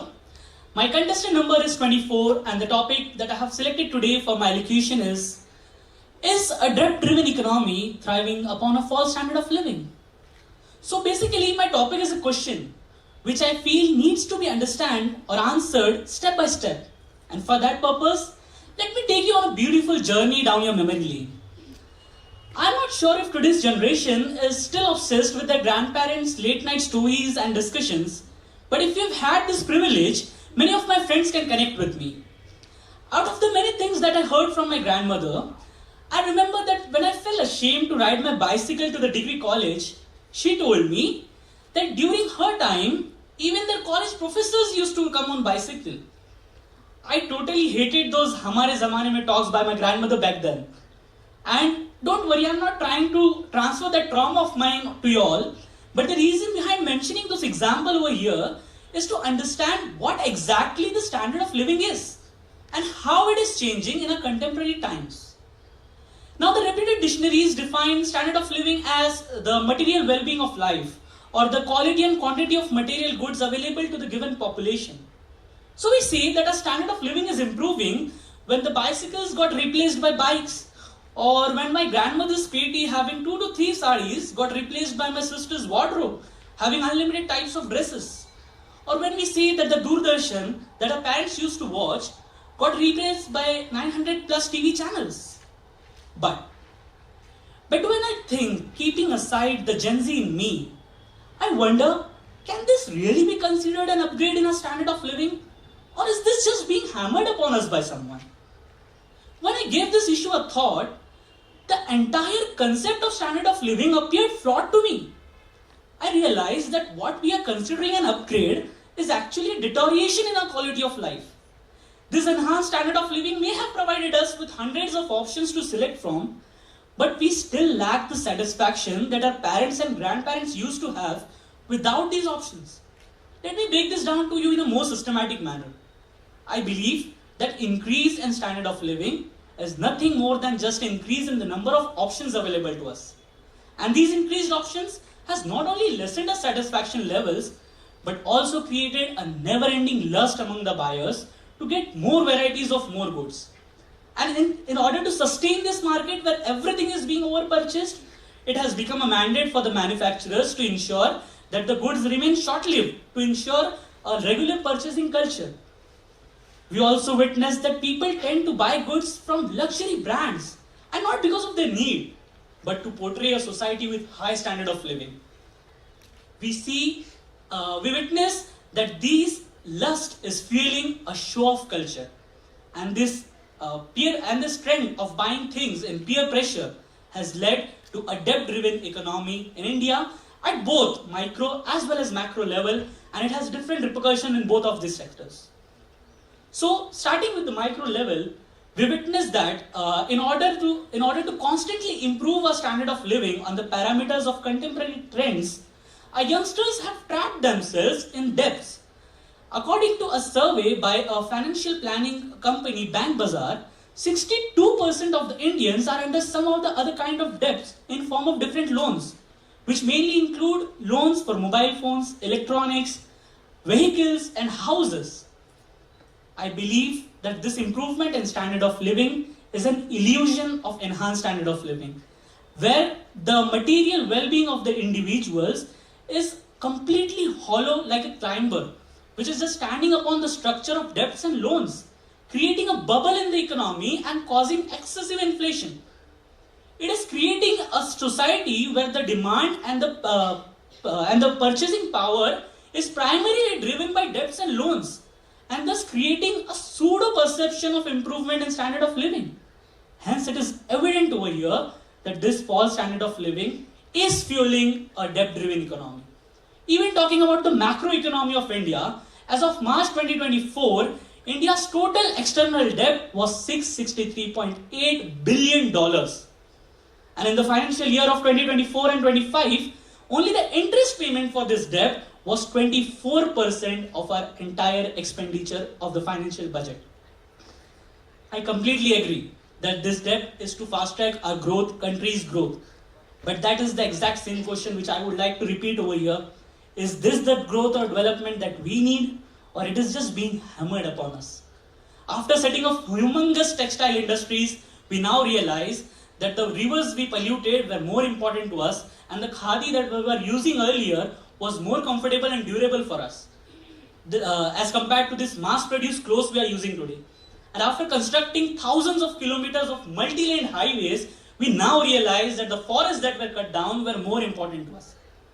Now, if you feel that I am a person who is against development, let me please correct you. I am a person who is challenging the contemporary definition of development. Today we understand that under this dosage of improving our standard of living, we actually destroyed the things which we are craving for today. And in the last part, if someone thinks that I completely ignored the technological advancement that this standard of living has brought to us, I would like to go back to my example. Where the bicycles got replaced by bikes. And now that please don't tell me that after riding your bikes for the entire day, you go to the gym in the evening to cycle and burn those extra calories, if you know what I mean. Thus, I would like to conclude by saying that yes, truly today we are witnessing a debt-driven economy which is completely thriving on a false standard of living, and the contemporary man is completely lost in this endeavor of predefined definitions of development. And I would like to summarize this in a few lines in Urdu. नादान से एक लड़के को ढूंढ रहा हूं मैं, मुझे डर है कहीं खो न गया हो. नादान से एक लड़के को ढूंढ रहा हूं मैं, मुझे डर है कहीं खो न गया हो. नाजुक से चंद सपने लिए निकला था वो, इस जमाने की चकाचौंध में खो न गया हो. ख्वाब भी खरीदे जाते हैं जिस दौर में, कहीं इस खरीद फरोख का कर्जदार न हो गया हो. नादान से एक लड़के को ढूंढ रहा हूं मैं, मुझे डर है कहीं खो न गया हो. Thank you. Thanks a lot. Time taken by the participant, 7 minutes and 10 seconds. Now, code number 28. After that, code number 25, be ready.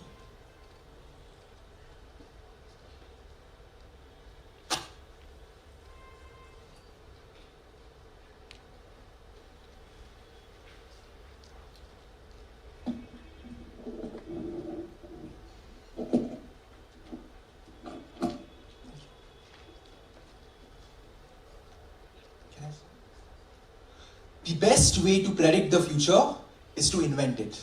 I repeat, the best way to predict the future is to invent it. A very good afternoon to one and all present here. I am participant code 828 and I am going to speak and express my opinions on the topic, the fourth industrial revolution, an ambitious leap into the unknown. We are going to see what exactly the fourth industrial revolution is all about. We are going to see the various features of the fourth industrial revolution. We are going to see the various opportunities presented by the fourth industrial revolution. And we are also going to see what are the various challenges faced by this fourth industrial revolution. Fourth industrial revolution, or the revolution 4.0. We have come across this term many times. But what does it